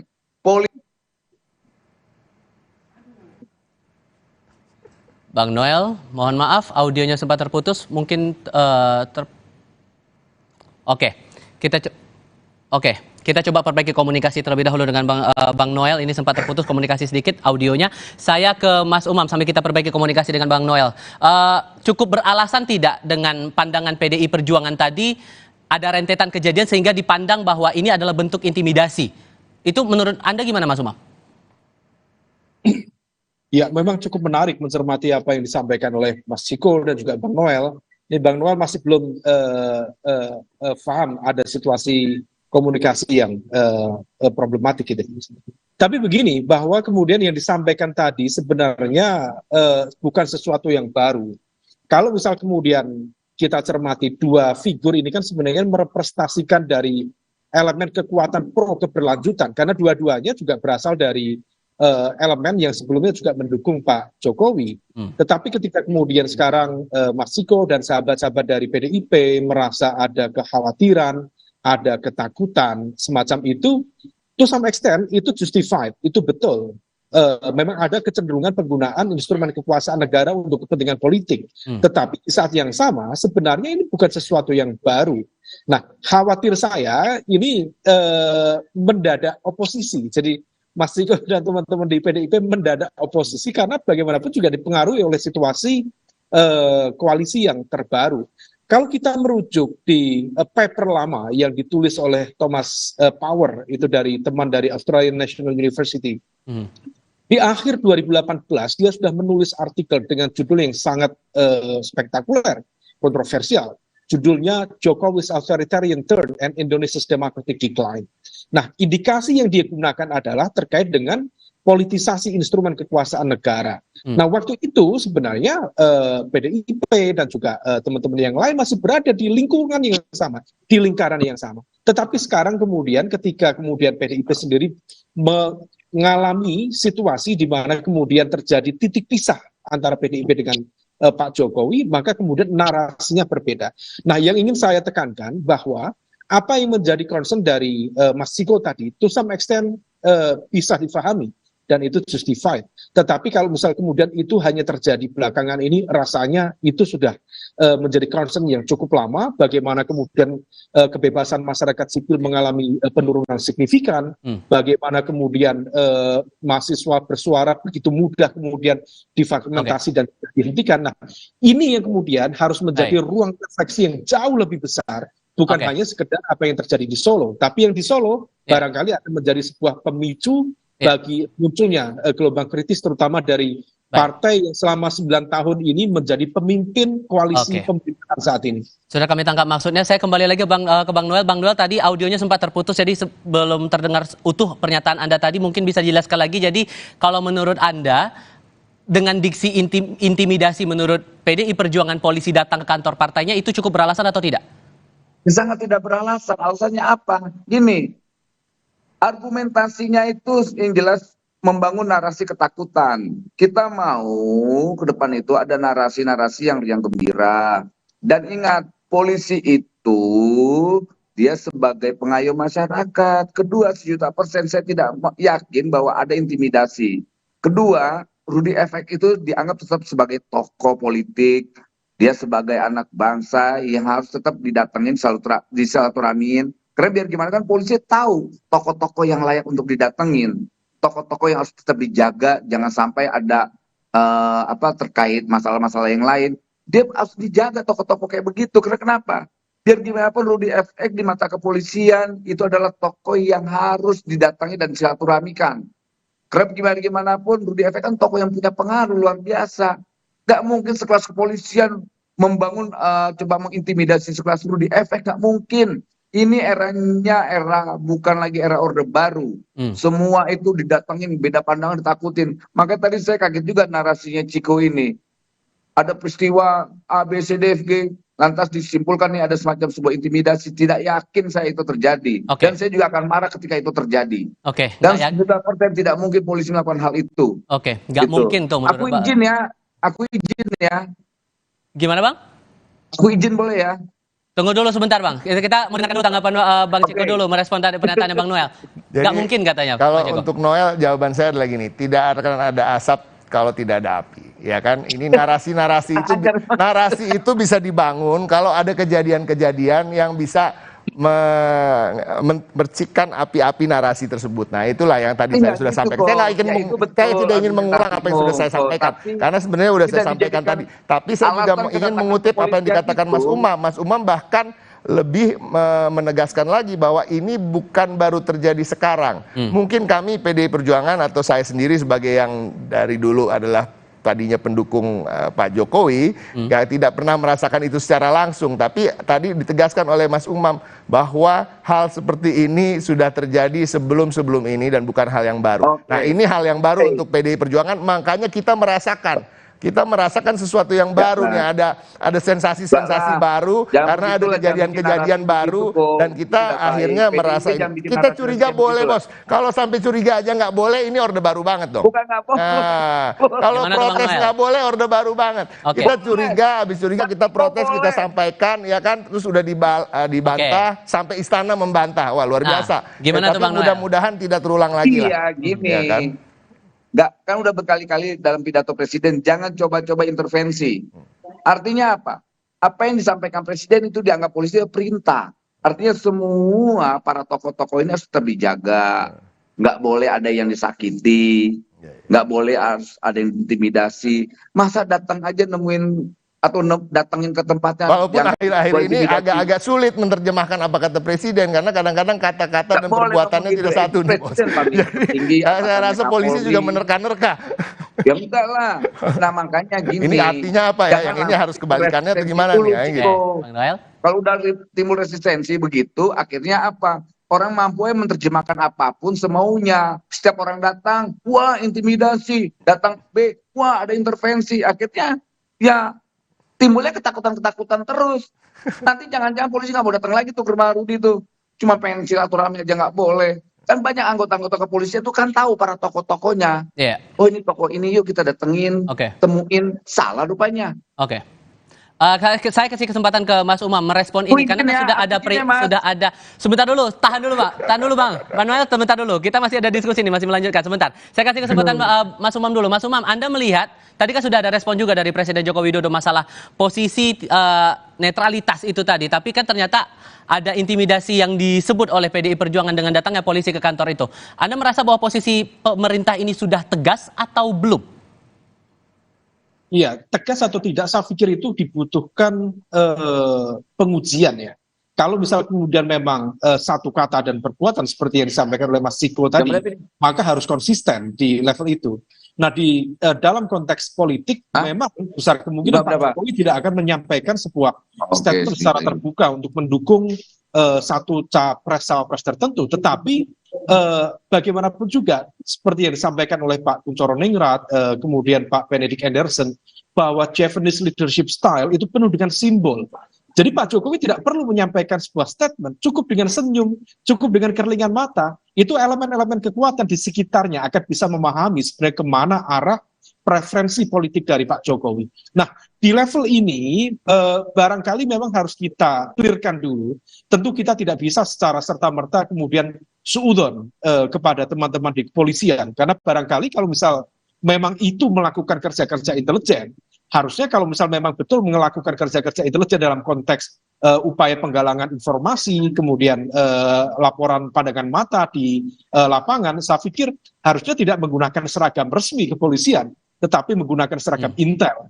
Nah, oleh karena itu, kita dudukkan dulu, jangan kemudian langsung masuk dalam konteks persepsi yang barangkali bisa misleading. Tetapi bahwa kekhawatiran itu adalah sebuah kekhawatiran yang bisa difahami, karena yang dirasakan, yang disampaikan oleh PDIP itu selama ini disampaikan oleh kekuatan masyarakat sipil.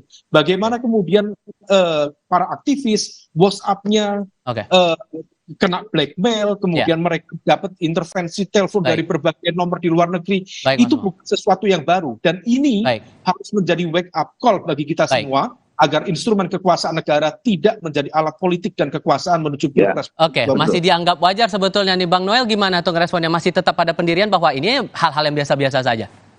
Ya, ini kan sekali lagi tadi saya sampaikan, ini kan hal biasa. Kedua, ini kan mendekati politik yang semakin mendekati ini, tinggal 90 sekian hari ini, ya polisi kan punya kewajiban untuk menjaga ya namanya keamanan, kondusivitas, gitu loh. Masa polisi begitu nggak boleh, lalu mau siapa lagi kita andalkan? Satgas partai. Ya nggak mungkin mereka mampu, mereka bukan orang yang terlatih.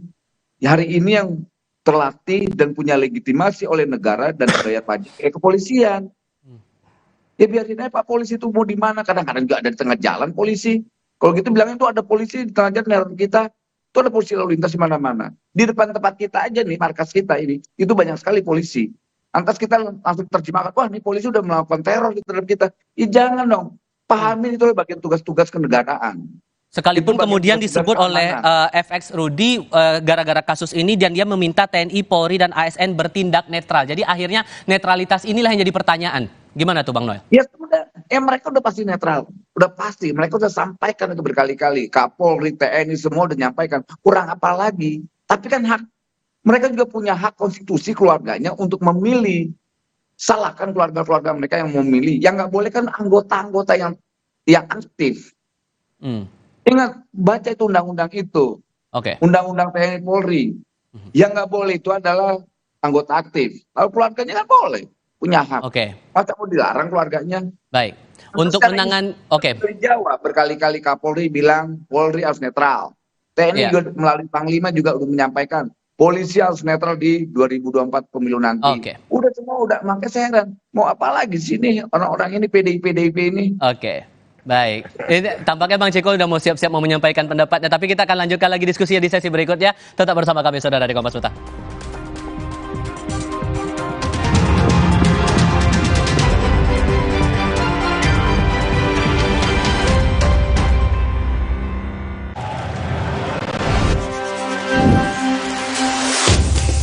Luwak White Coffee, kopi nikmat nyaman diminum.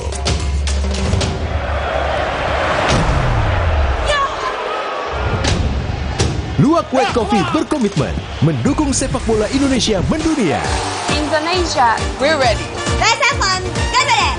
We are coming to Jakarta, baby. Keep fighting bersama Luwak White Coffee. Kopi nikmat, nyaman diminum. Prenagen kaya akan protein, omega 3, dan kalsium. Penting untuk pembentukan organ tubuh bayi. Minum selama hamil 9 bulan. Prenagen.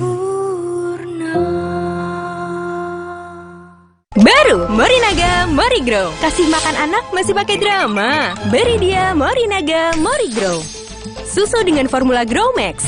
Bantu tingkatkan nafsu makan dan penuhi nutrisi untuk pertumbuhannya. Morinaga Morigrow. Galon Le Mineral 100% bebas BPA. Aman untuk anak dan keluarga. Ciri galon bebas BPA, bening transparan, ditandai kode segitiga nomor 1. Galon Le Mineral, untuk sehatnya keluarga. How are you? Artinya apa kabar? Come, let's Play. play. Belajar bahasa baru tanda kecerdasannya makin optimal. Enfagrow Essential dengan nutrisi penting dan DHA lebih tinggi, bantu optimalkan kecerdasannya. Ayo main. Come, let's play. Cerdasnya tumbuhkan kebaikannya. Enfagrow Essential. Jalan yuk.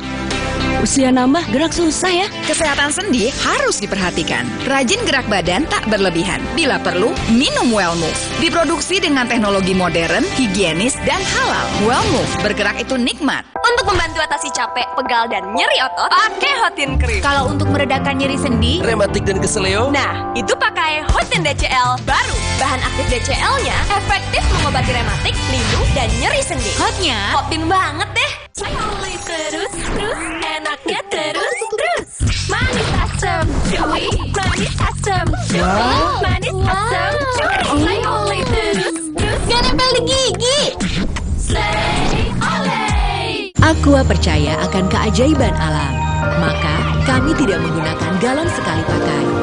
Galon kami disanitasi dengan seksama sebelum diisi ulang. Aqua 100% murni. Baru isi perut, udah kosong lagi. Dikit-dikit, lapar. Barusan jajan, tapi masih lapar. Dikit-dikit, lapar. Sari Gandum dengan gandum utuh dan krim coklat lezat bikin kenyang lebih lama. Sari Gandum, seenak itu, sekenyang itu. Nggak enak? Iya, kayak ada manisnya. Le Mineral memang berbeda. Setiap tetesnya mengandung mineral esensial seimbang yang penting untuk tubuh dan juga membuat rasa airnya lebih segar. Le Mineral. Ini semangat Indonesia. Semangat yang memacu Telkomsel untuk turut serta memajukan bangsa ini. Telkomsel, semangat Indonesia. Baru isi perut, udah kosong lagi. Dikit-dikit, lapar. Barusan jajan, tapi masih lapar. Dikit-dikit, lapar. Sari Gandum dengan gandum utuh dan krim coklat lezat bikin kenyang lebih lama. Sari Gandum, seenak itu, sekenyang itu.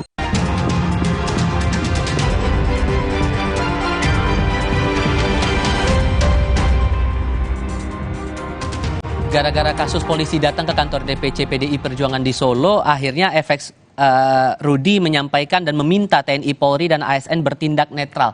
Pada akhirnya netralitas ini yang dipertanyakan itu yang menjadi kekhawatiran dan bisa jadi akan muncul saat masa kampanye nanti. Itukah keraguan dari teman-teman PDIP? Itu Kekhawatiran yang wajar dan saya rasa tidak hanya oleh PDI Perjuangan tapi juga oleh masyarakat pada umumnya. Yang kita kan tahu, ini nggak usah ditutup-tutupi faktanya, bahwa salah satu calon wakil presiden yang akan maju dalam kontestasi Pilpres di 2024 ini adalah anak sulung dari presiden aktif, yaitu Presiden Jokowi.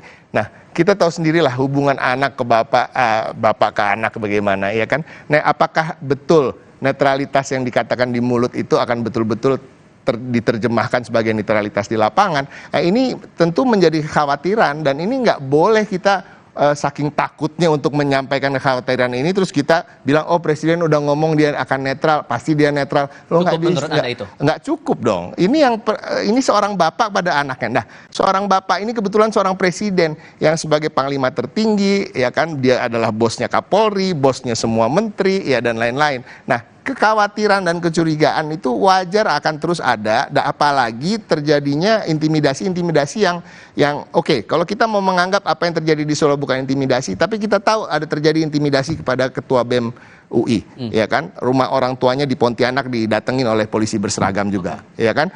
Nah, terus ada beberapa kejadian lagi bahwa dengan menggunakan institusi negara meloloskan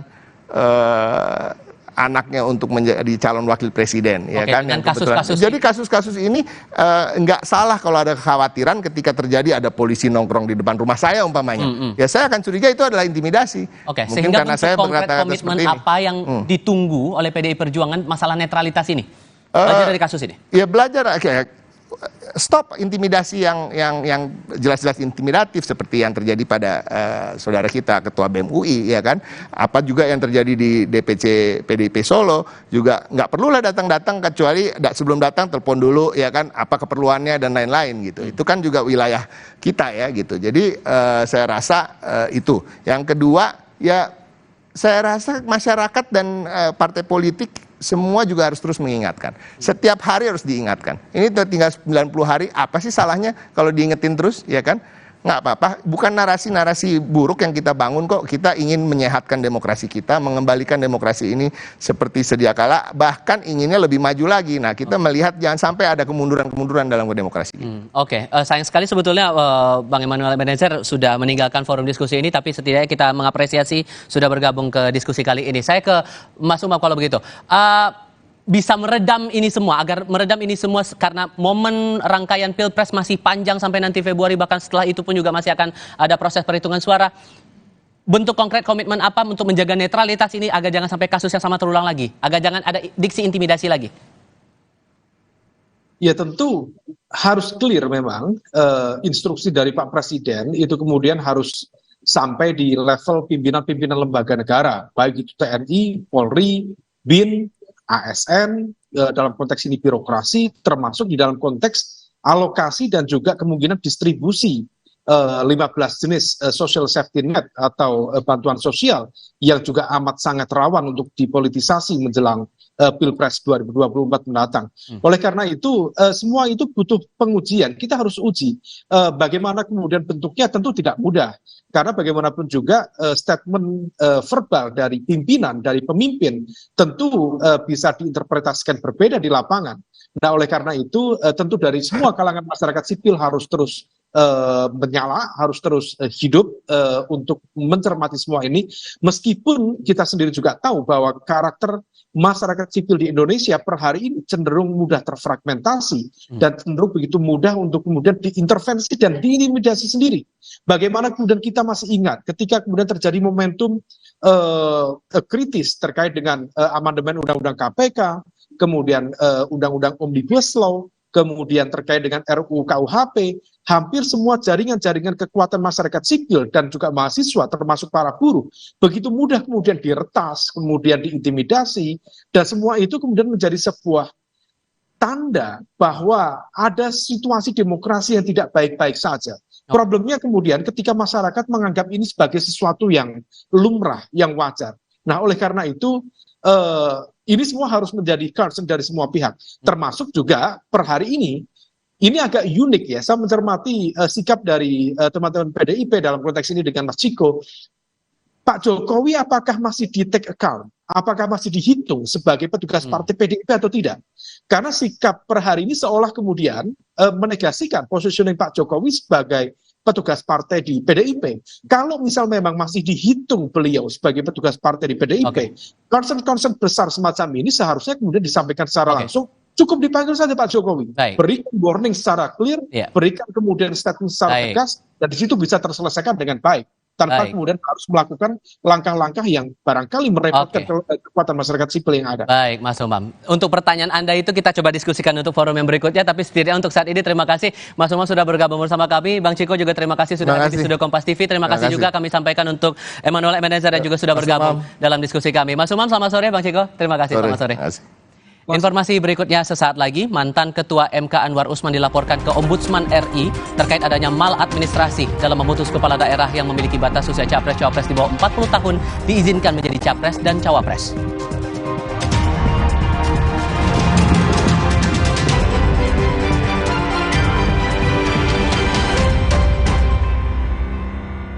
Mineral 100% bebas BPA, aman untuk anak dan keluarga. Ciri galon bebas BPA, bening transparan, ditandai kode segitiga nomor 1.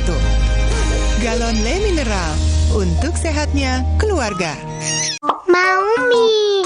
Tenang, kan ada mie oven, pilihan lebih sehat. Produksinya di oven, bukan digoreng. Mie-nya kenyal, rasanya lebih enak. Enak, oven, sehat, enak lagi. Baru isi perut, udah kosong lagi. Dikit-dikit, lapar. Barusan jajan, tapi masih lapar. Dikit-dikit lapar. Sari Gandum dengan gandum utuh dan krim coklat lezat bikin kenyang lebih lama. Sari Gandum, seenak itu, sekenyang itu. Dunia terus berputar. Begitu banyak hal yang berakhir, namun banyak juga yang kembali dalam bentuk baru, memberi harapan baru. Seperti botol plastikmu yang dapat menjadi barang baru lagi melalui gerakan ekonomi sirkular nasional Le Mineral. Kini, plastik tidak lagi menjadi sampah, namun terus berputar dengan dipilah dan didaur ulang menjadi baru. Semua bisa mengambil peran penting dalam perputaran itu dari hulu ke hilir. Mulai dari kamu yang memilah sampah dari rumah, pemulung yang mengumpulkannya, hingga pekerja pabrik yang mendaur ulang. Bersama gerakan ekonomi sirkular nasional Le Mineral, mari jadikan botol plastikmu jadi baru lagi.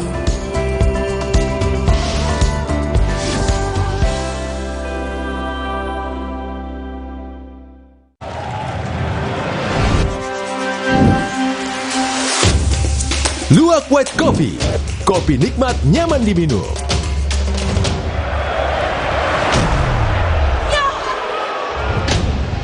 Luwak White Coffee berkomitmen mendukung sepak bola Indonesia mendunia. Indonesia, we're ready. Let's have fun. Get ready.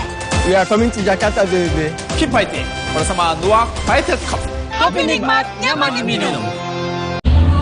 Ini semangat Indonesia. Semangat yang memacu Telkomsel untuk turut serta memajukan bangsa ini. Telkomsel, semangat Indonesia. Galon Le Mineral 100% bebas BPA. Aman untuk anak dan keluarga. Ciri galon bebas BPA, bening transparan, ditandai kode segitiga nomor 1. Galon Le Mineral, untuk sehatnya keluarga. Baru isi perut, udah kosong lagi. Dikit-dikit lapar. Barusan jajan, tapi masih lapar. Dikit-dikit lapar. Sari Gandum dengan gandum utuh dan krim coklat lezat bikin kenyang lebih lama. Sari Gandum, seenak itu, sekenyang itu.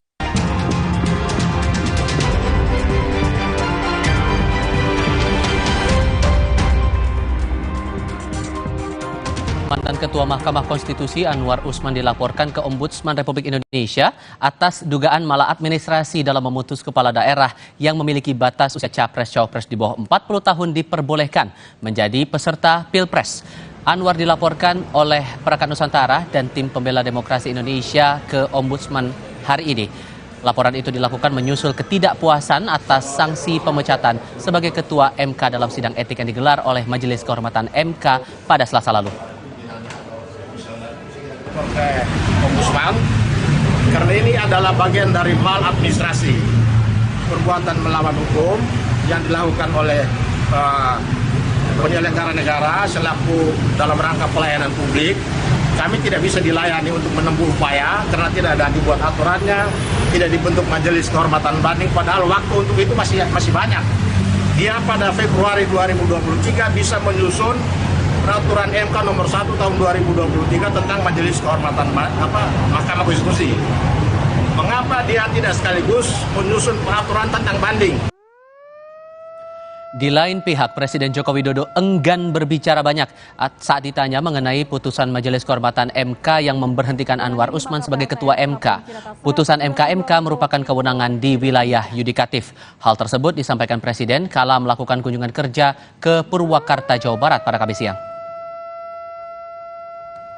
Putusan MK yang memberhentikan Pak Anwar Usman jadi Ketua MK. Tanggapannya, Pak? Itu wilayah yudikatif. Saya tidak ingin komentar banyak, sekali lagi, karena itu kewenangan di wilayah yudikatif. Piala Dunia U17 FIFA tinggal menghitung hari. Skuad Garuda Muda mulai latihan di lapangan C Kompleks Gelora Bung Tomo, Surabaya dan siap torehkan sejarah melawan timnas Ekuador. Laporannya sesaat lagi.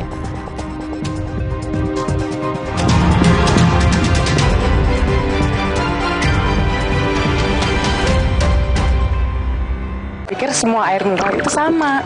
Le Mineral itu beda. Le Mineral memang berbeda. Setiap tetesnya mengandung mineral esensial seimbang yang penting untuk tubuh dan juga membuat rasa airnya lebih segar. Segernya. Le Mineral, Mau mie. Tenang, kan ada mie oven. Pilihan lebih sehat. Produksinya di oven, bukan digoreng. Mie-nya kenyal, rasanya lebih enak. Enak. Mie oven, sehat, enak lagi. Di tanganmu, botol plastik bekas bisa jadi baru lagi. Seperti tas, baju, hingga sepatu ini. Bersama Gerakan Ekonomi Sirkular Nasional Le Mineral, mari mulai kebiasaan baru memilah sampah plastik dari rumah, menyalurkan lewat aplikasi, pemulung, ataupun bank sampah. Sampah plastikmu memberi nilai tambah untukmu dan juga untuk mereka. Dengan langkah sederhana, pisahkan sampah sesuai jenisnya, sampah organik, plastik termasuk PET, kertas, dan kaleng, lalu salurkan. Sampah plastik yang terpilah bisa didaur ulang. Mulai kebiasaan baru dan buat botol plastik bekasmu jadi baru lagi.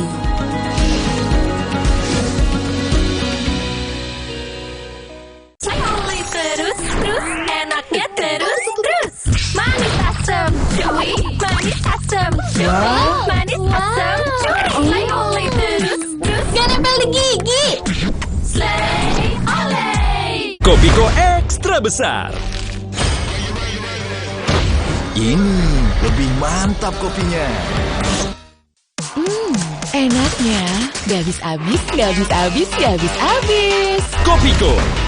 Galon Le Mineral 100% bebas BPA. Aman untuk anak dan keluarga. Ciri galon bebas BPA, bening transparan, ditandai kode segitiga nomor 1. Galon Le Mineral, untuk sehatnya keluarga. Baru isi perut, udah kosong lagi. Dikit-dikit, lapar.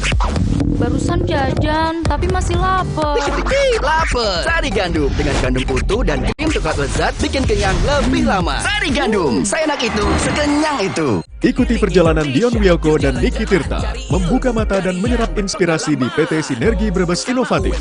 Amazing nih rasanya, parah enak banget. Produsen olahan bawang merah berkualitas tinggi yang juga salah satu binaan BRI. Bukan hanya sekedar memberikan pinjaman saja, tapi juga mensosialisasikan menabung di Simpedes. Petualangan Brilian The Series Season 3 Sabtu 11 November pukul 6 petang di Kompas TV. Dipersembahkan oleh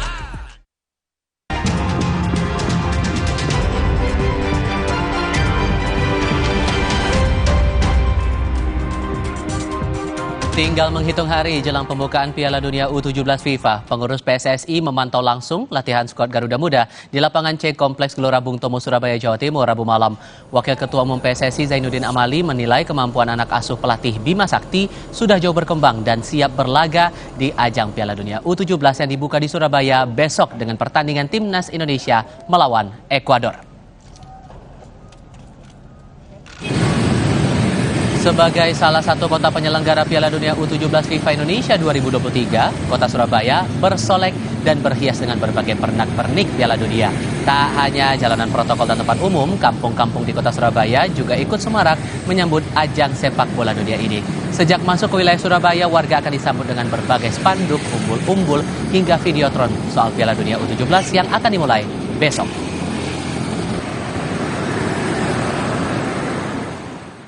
Kami tutup jumpa kita dalam Kompas Petang. Kali ini laporan seputar pemilu bisa Anda simak dalam program kami berikutnya di Kompas TV. Independen, terpercaya. Saya Diva Solesa. Dan saya Dilu Puspa. Terima kasih atas perhatian Anda. Sampai jumpa.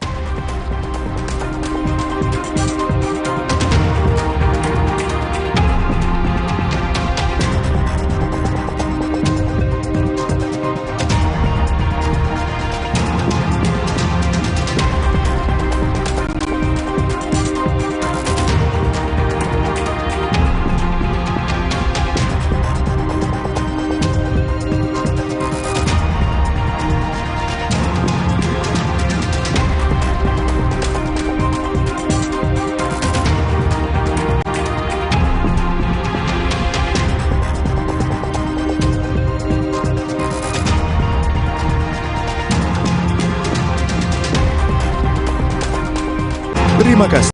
Anda telah menyaksikan Kompas Petang. Didukung oleh Luwak White Coffee. Kopi nikmat, nyaman diminum. Kopi nikmat, nyaman diminum. Menjatuhkan sanksi pemberhentian dari jabatan Ketua Mahkamah Konstitusi kepada hakim terlapor. Saya sebagai hakim karir selama hampir 40 tahun dilumatkan oleh sebuah fitnah yang amat keji dan kejam. Tetapi saya tidak pernah berkecil hati dan pantang mundur. Rosi, Jimli memutus Anwar Usman melawan. Kamis 9 November pukul 8:30 malam di Kompas TV.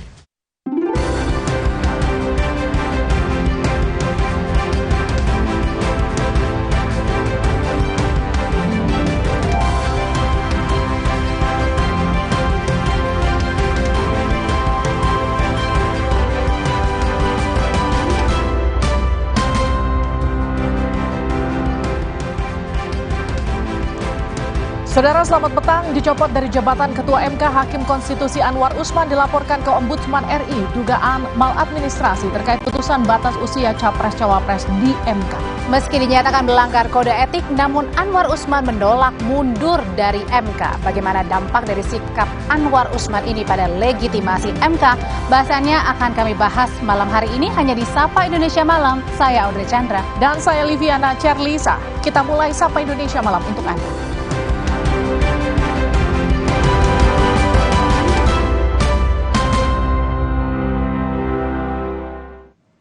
Saudara, usai dicopot dari jabatan Ketua MK, Hakim Konstitusi Anwar Usman dilaporkan ke Ombudsman RI. Anwar Usman dilaporkan dalam dugaan maladministrasi terkait putusan batas usia Capres-Cawapres di MK. Rekat Nusantara dan Tim Pembela Demokrasi Indonesia atau TPDI melaporkan Hakim Mahkamah Konstitusi Anwar Usman ke Ombudsman Republik Indonesia dengan sejumlah bukti. Laporan ini menindaklanjuti ketidakpuasan atas sanksi pencopotan Anwar Usman dari posisi Ketua MK. Karena tuntutan TPDI dan Rekat Nusantara adalah memberhentikan tidak dengan hormat Anwar Usman dari kedudukannya sebagai Hakim Konstitusi dan Ketua Mahkamah Konstitusi. Karena pelanggarannya kategori berat dan itu dinyatakan terbukti oleh Majelis Kehormatan Mahkamah Konstitusi. Dinyatakan terbukti melakukan pelanggaran berat, tapi kok sanksinya tidak diberhentikan, tidak dengan hormat. Menko Polhukam Mahfud MD meminta Anwar Usman untuk menyampaikan keluh kesah dan tudingan fitnahnya kepada Majelis Kehormatan MK. Namun Mahfud menyebut soal mundurnya Anwar dari Hakim Konstitusi tidak bisa dipaksakan. Mahfud merespon tudingan Anwar Usman yang mengaku difitnah dalam perkara putusan batas usia Capres-Cawapres. Mahfud mendorong Anwar Usman menyampaikannya ke Majelis Kehormatan MK. Mahfud menegaskan soal mundurnya Anwar Usman dari Hakim MK tergantung pada moral dan etika Anwar Usman. Dan dia merasa difitnah juga, Pak. Siapa yang memfitnah? Masyarakat. Ya, yang merasa difitnah oleh siapa? Nah, bilang aja kepada yang memutus. Gitu. Tapi Pak, Pak Anwar seharusnya mundur nggak sih Pak ketika diputuskan melanggar kode etik data? Enggak, secara hukum dia tidak harus mundur. Tapi secara moral dan etik itu urusan dia, mau mundur atau tidak boleh didorong, dipaksa atau dilarang oleh orang lain. Tapi kalau secara hukum tidak ada, secara hukum dia tidak ada harus mundur. Hakim Konstitusi Anwar Usman menyatakan pantang mundur sebagai hakim usai disanksi Majelis Kehormatan MK. Anwar dicopot sebagai Ketua MK karena terbukti melakukan pelanggaran berat terhadap kode etik Hakim MK.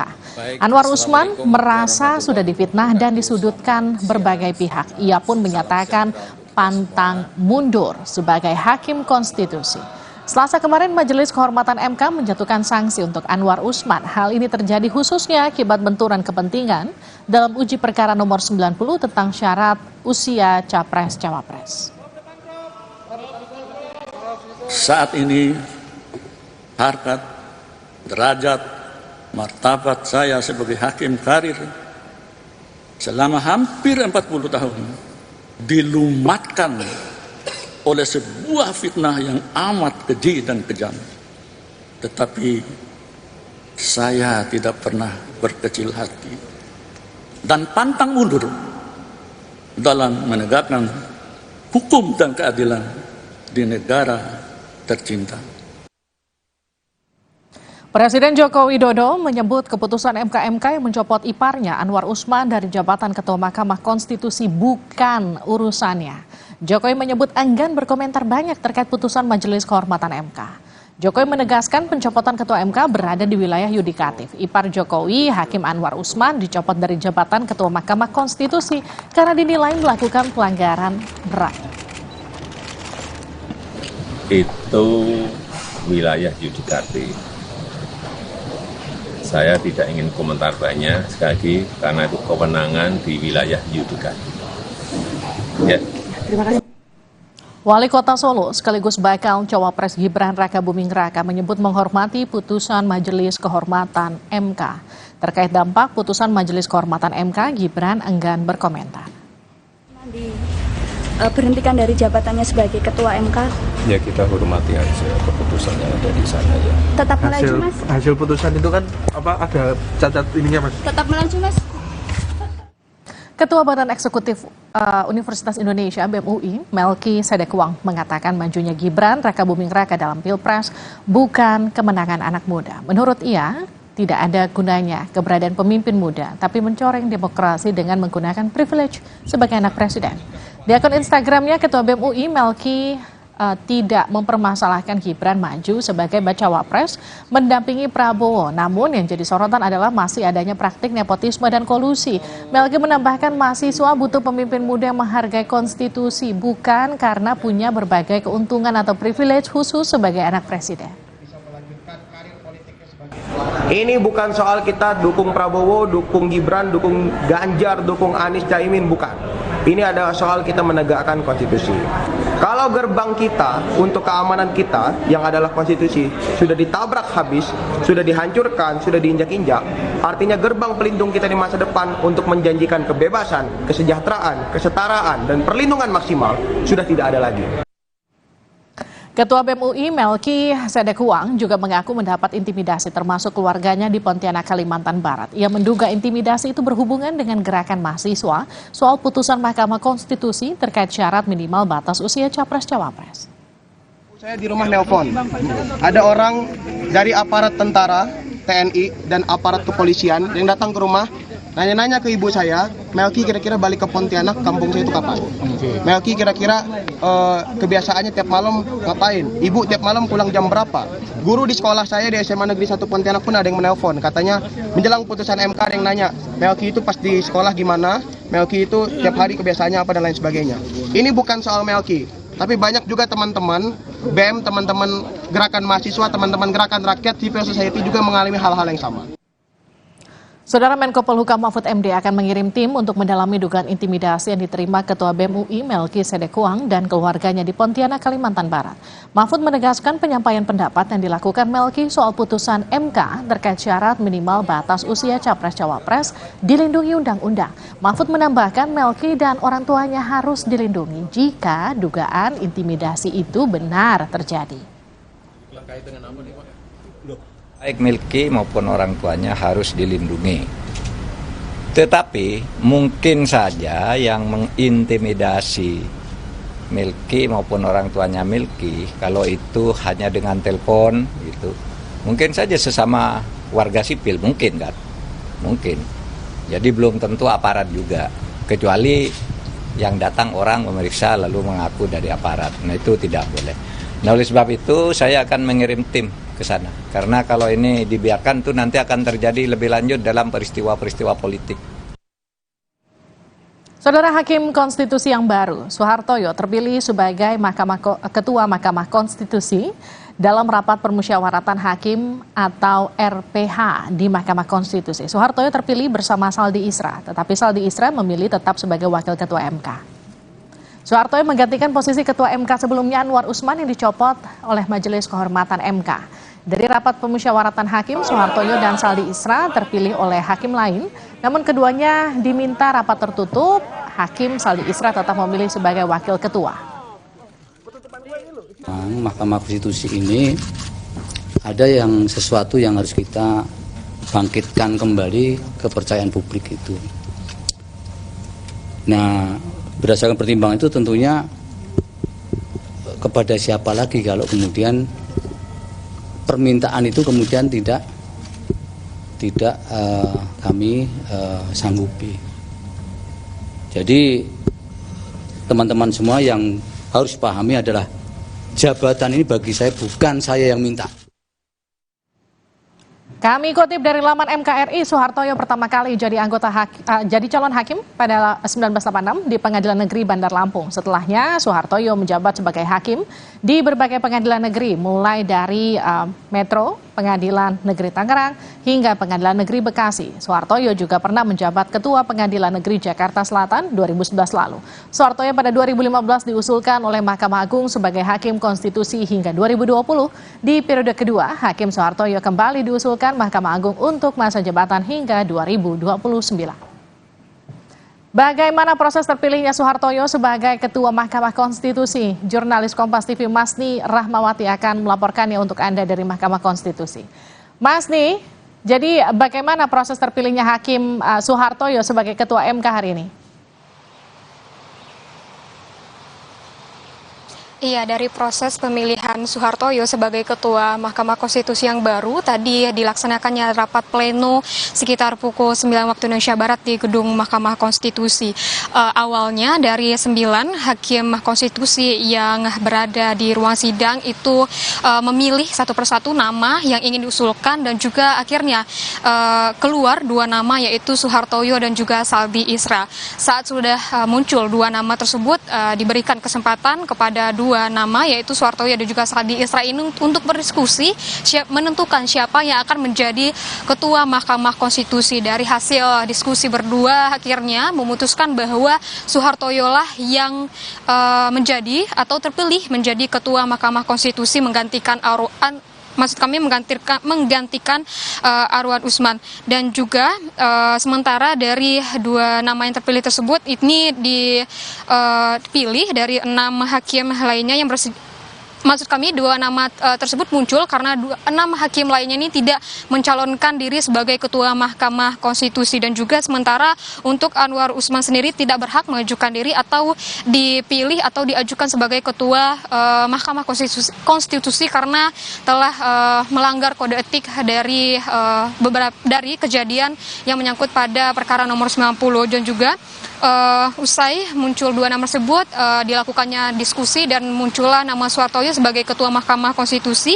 Dan juga Saldi Isra menyebutkan bahwa hasil dari diskusi tersebut juga yang menyatakan Soehartoyo menjadi terpilih ini akhirnya ini Saldi Isra kembali menjabat sebagai Wakil Ketua Mahkamah Konstitusi. Namun jika dari hasil diskusi mereka berdua antara Soehartoyo dan juga Saldi Isra jika memilih Saldi Isra ini menjadi Ketua Mahkamah Konstitusi baru, maka Mahkamah Konstitusi akan melakukan rapat pleno yaitu untuk memilih Wakil Ketua Mahkamah Konstitusi. Karena dari pilihan dari keduanya memilih Soehartoyo menjadi Ketua Mahkamah Konstitusi yang baru, maka untuk Saldi Isra sendiri tetap menjabat sebagai tetap menjabat sebagai Wakil Ketua Mahkamah Konstitusi.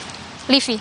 Masni, tantangan MK ke depan kan mengembalikan kepercayaan publik. Bagaimana Hakim Soehartoyo mengupayakan hal itu?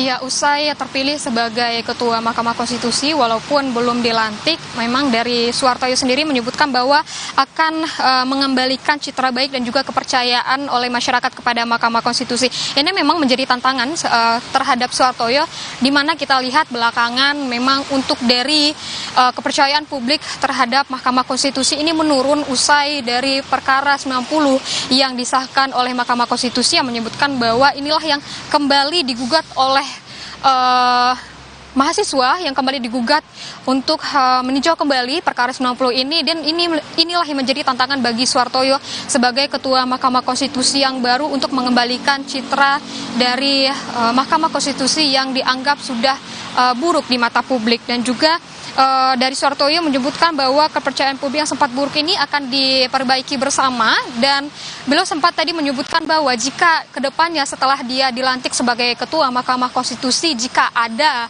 hal-hal yang buruk lagi, ini dia menerima dan terbuka untuk kritik dan juga saran dari masyarakat siapapun itu, dan juga akan memperbaiki dan mengevaluasi kedepannya untuk Mahkamah Konstitusi yang lebih baik lagi dan kembali dan maksud kami kembali untuk kepercayaan publik yang lebih baik lagi untuk Mahkamah Konstitusi, Livi. Baik, Mas Rahmawati, terima kasih laporan Anda langsung dari Mahkamah Konstitusi.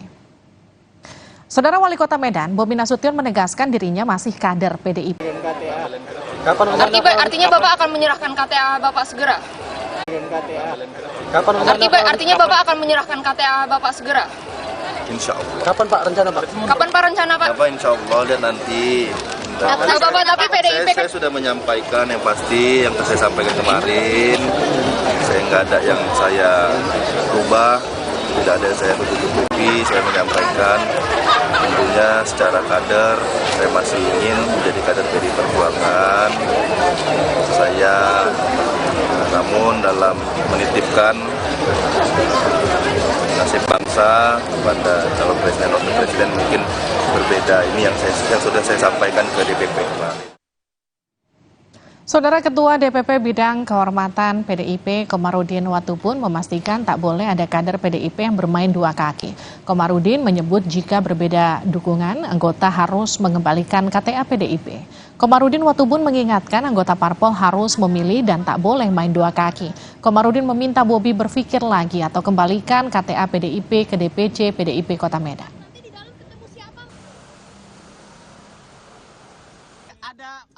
Kalau begitu, kamu tetap harus memilih salah satu, nggak bisa main dua kaki. Kembali, berapa hari ini silakan pikir baik-baik, lalu kembalikan KTA partai sebagai pengunduran diri di DPC PDI Perjuangan Kota Medan. Ketua DPC PDIP Kota Solo FX Hadi Rudiatmo menegaskan hingga kini belum menerima pengembalian KTA PDIP milik Wali Kota Solo Gibran Rakabuming Raka. Terkait KTA, FX Rudi menyebut sudah tutup buku. FX Rudi menegaskan bahwa hingga saat ini DPC PDIP belum menerima pengembalian KTA dari Gibran. Sesuai instruksi pusat, FX Rudi menyatakan sudah tutup buku soal KTA Gibran sebagai kader PDIP. Pihaknya kini lebih memilih fokus untuk memenangkan pasangan Ganjar Mahfud di Pilpres mendatang. Penegasan Pak, berarti itu belum dikembalikan atau gimana KTA-nya? Ya sampai hari ini saya DPC belum menerima gitu. Biarin aja lah. Tutup buku ya Pak ya? Udah tutup buku. Perintah Pak Sekjen tutup buku. Nah, ya wis. Sudah tidak berharap bertemu lagi Pak? Loh, Kan? saya kan lebih sampaikan. Saya itu lebih mementingkan persahabatan daripada sebuah jabatan. Baca Pres Anies Baswedan menyebut adanya keterlambatan pembangunan kualitas SDM di Indonesia dalam satu dekade ini. Anies menyatakan ada ketimpangan kualitas SDM di Jawa dan luar Jawa. Anies berpendapat peningkatan kualitas SDM Indonesia tidak merata sama di Pulau Jawa dan luar Jawa.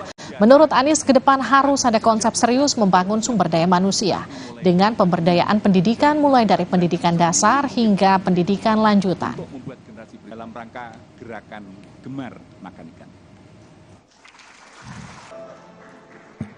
Ini berapa? 1 dekade.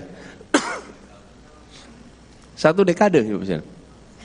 Kalau kita biarkan terus ini, tidak ada keseriusan, maka ketimpangan itu akan menjadi makin meluas.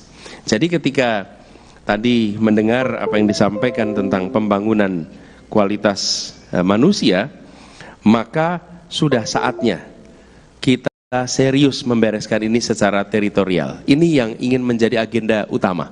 Kalau ini kita bereskan, insya Allah terjadi peningkatan kualitas manusia yang merata di seluruh Indonesia. Saudara, Baca Pres Ganjar Pranowo menyebut akan berupaya meningkatkan sumber daya manusia Indonesia melalui pendidikan. Ganjar menilai SDM berkualitas bisa mendorong Indonesia lebih unggul. Hal ini disampaikan Ganjar di acara Sarasehan 100 Ekonom Indonesia di Jakarta. Menurut Ganjar, kurikulum siap kerja bisa menghasilkan sumber daya manusia yang berkualitas yang mampu memenuhi kriteria yang dibutuhkan industri. Industrialisasi masuk, ada yang padat modal, ada yang padat karya, maka dua-duanya harus bareng. SDM seperti apa yang Anda butuhkan? Baca Pres sekaligus Menteri Pertahanan Prabowo Subianto mengingatkan para pemimpin untuk tidak melakukan korupsi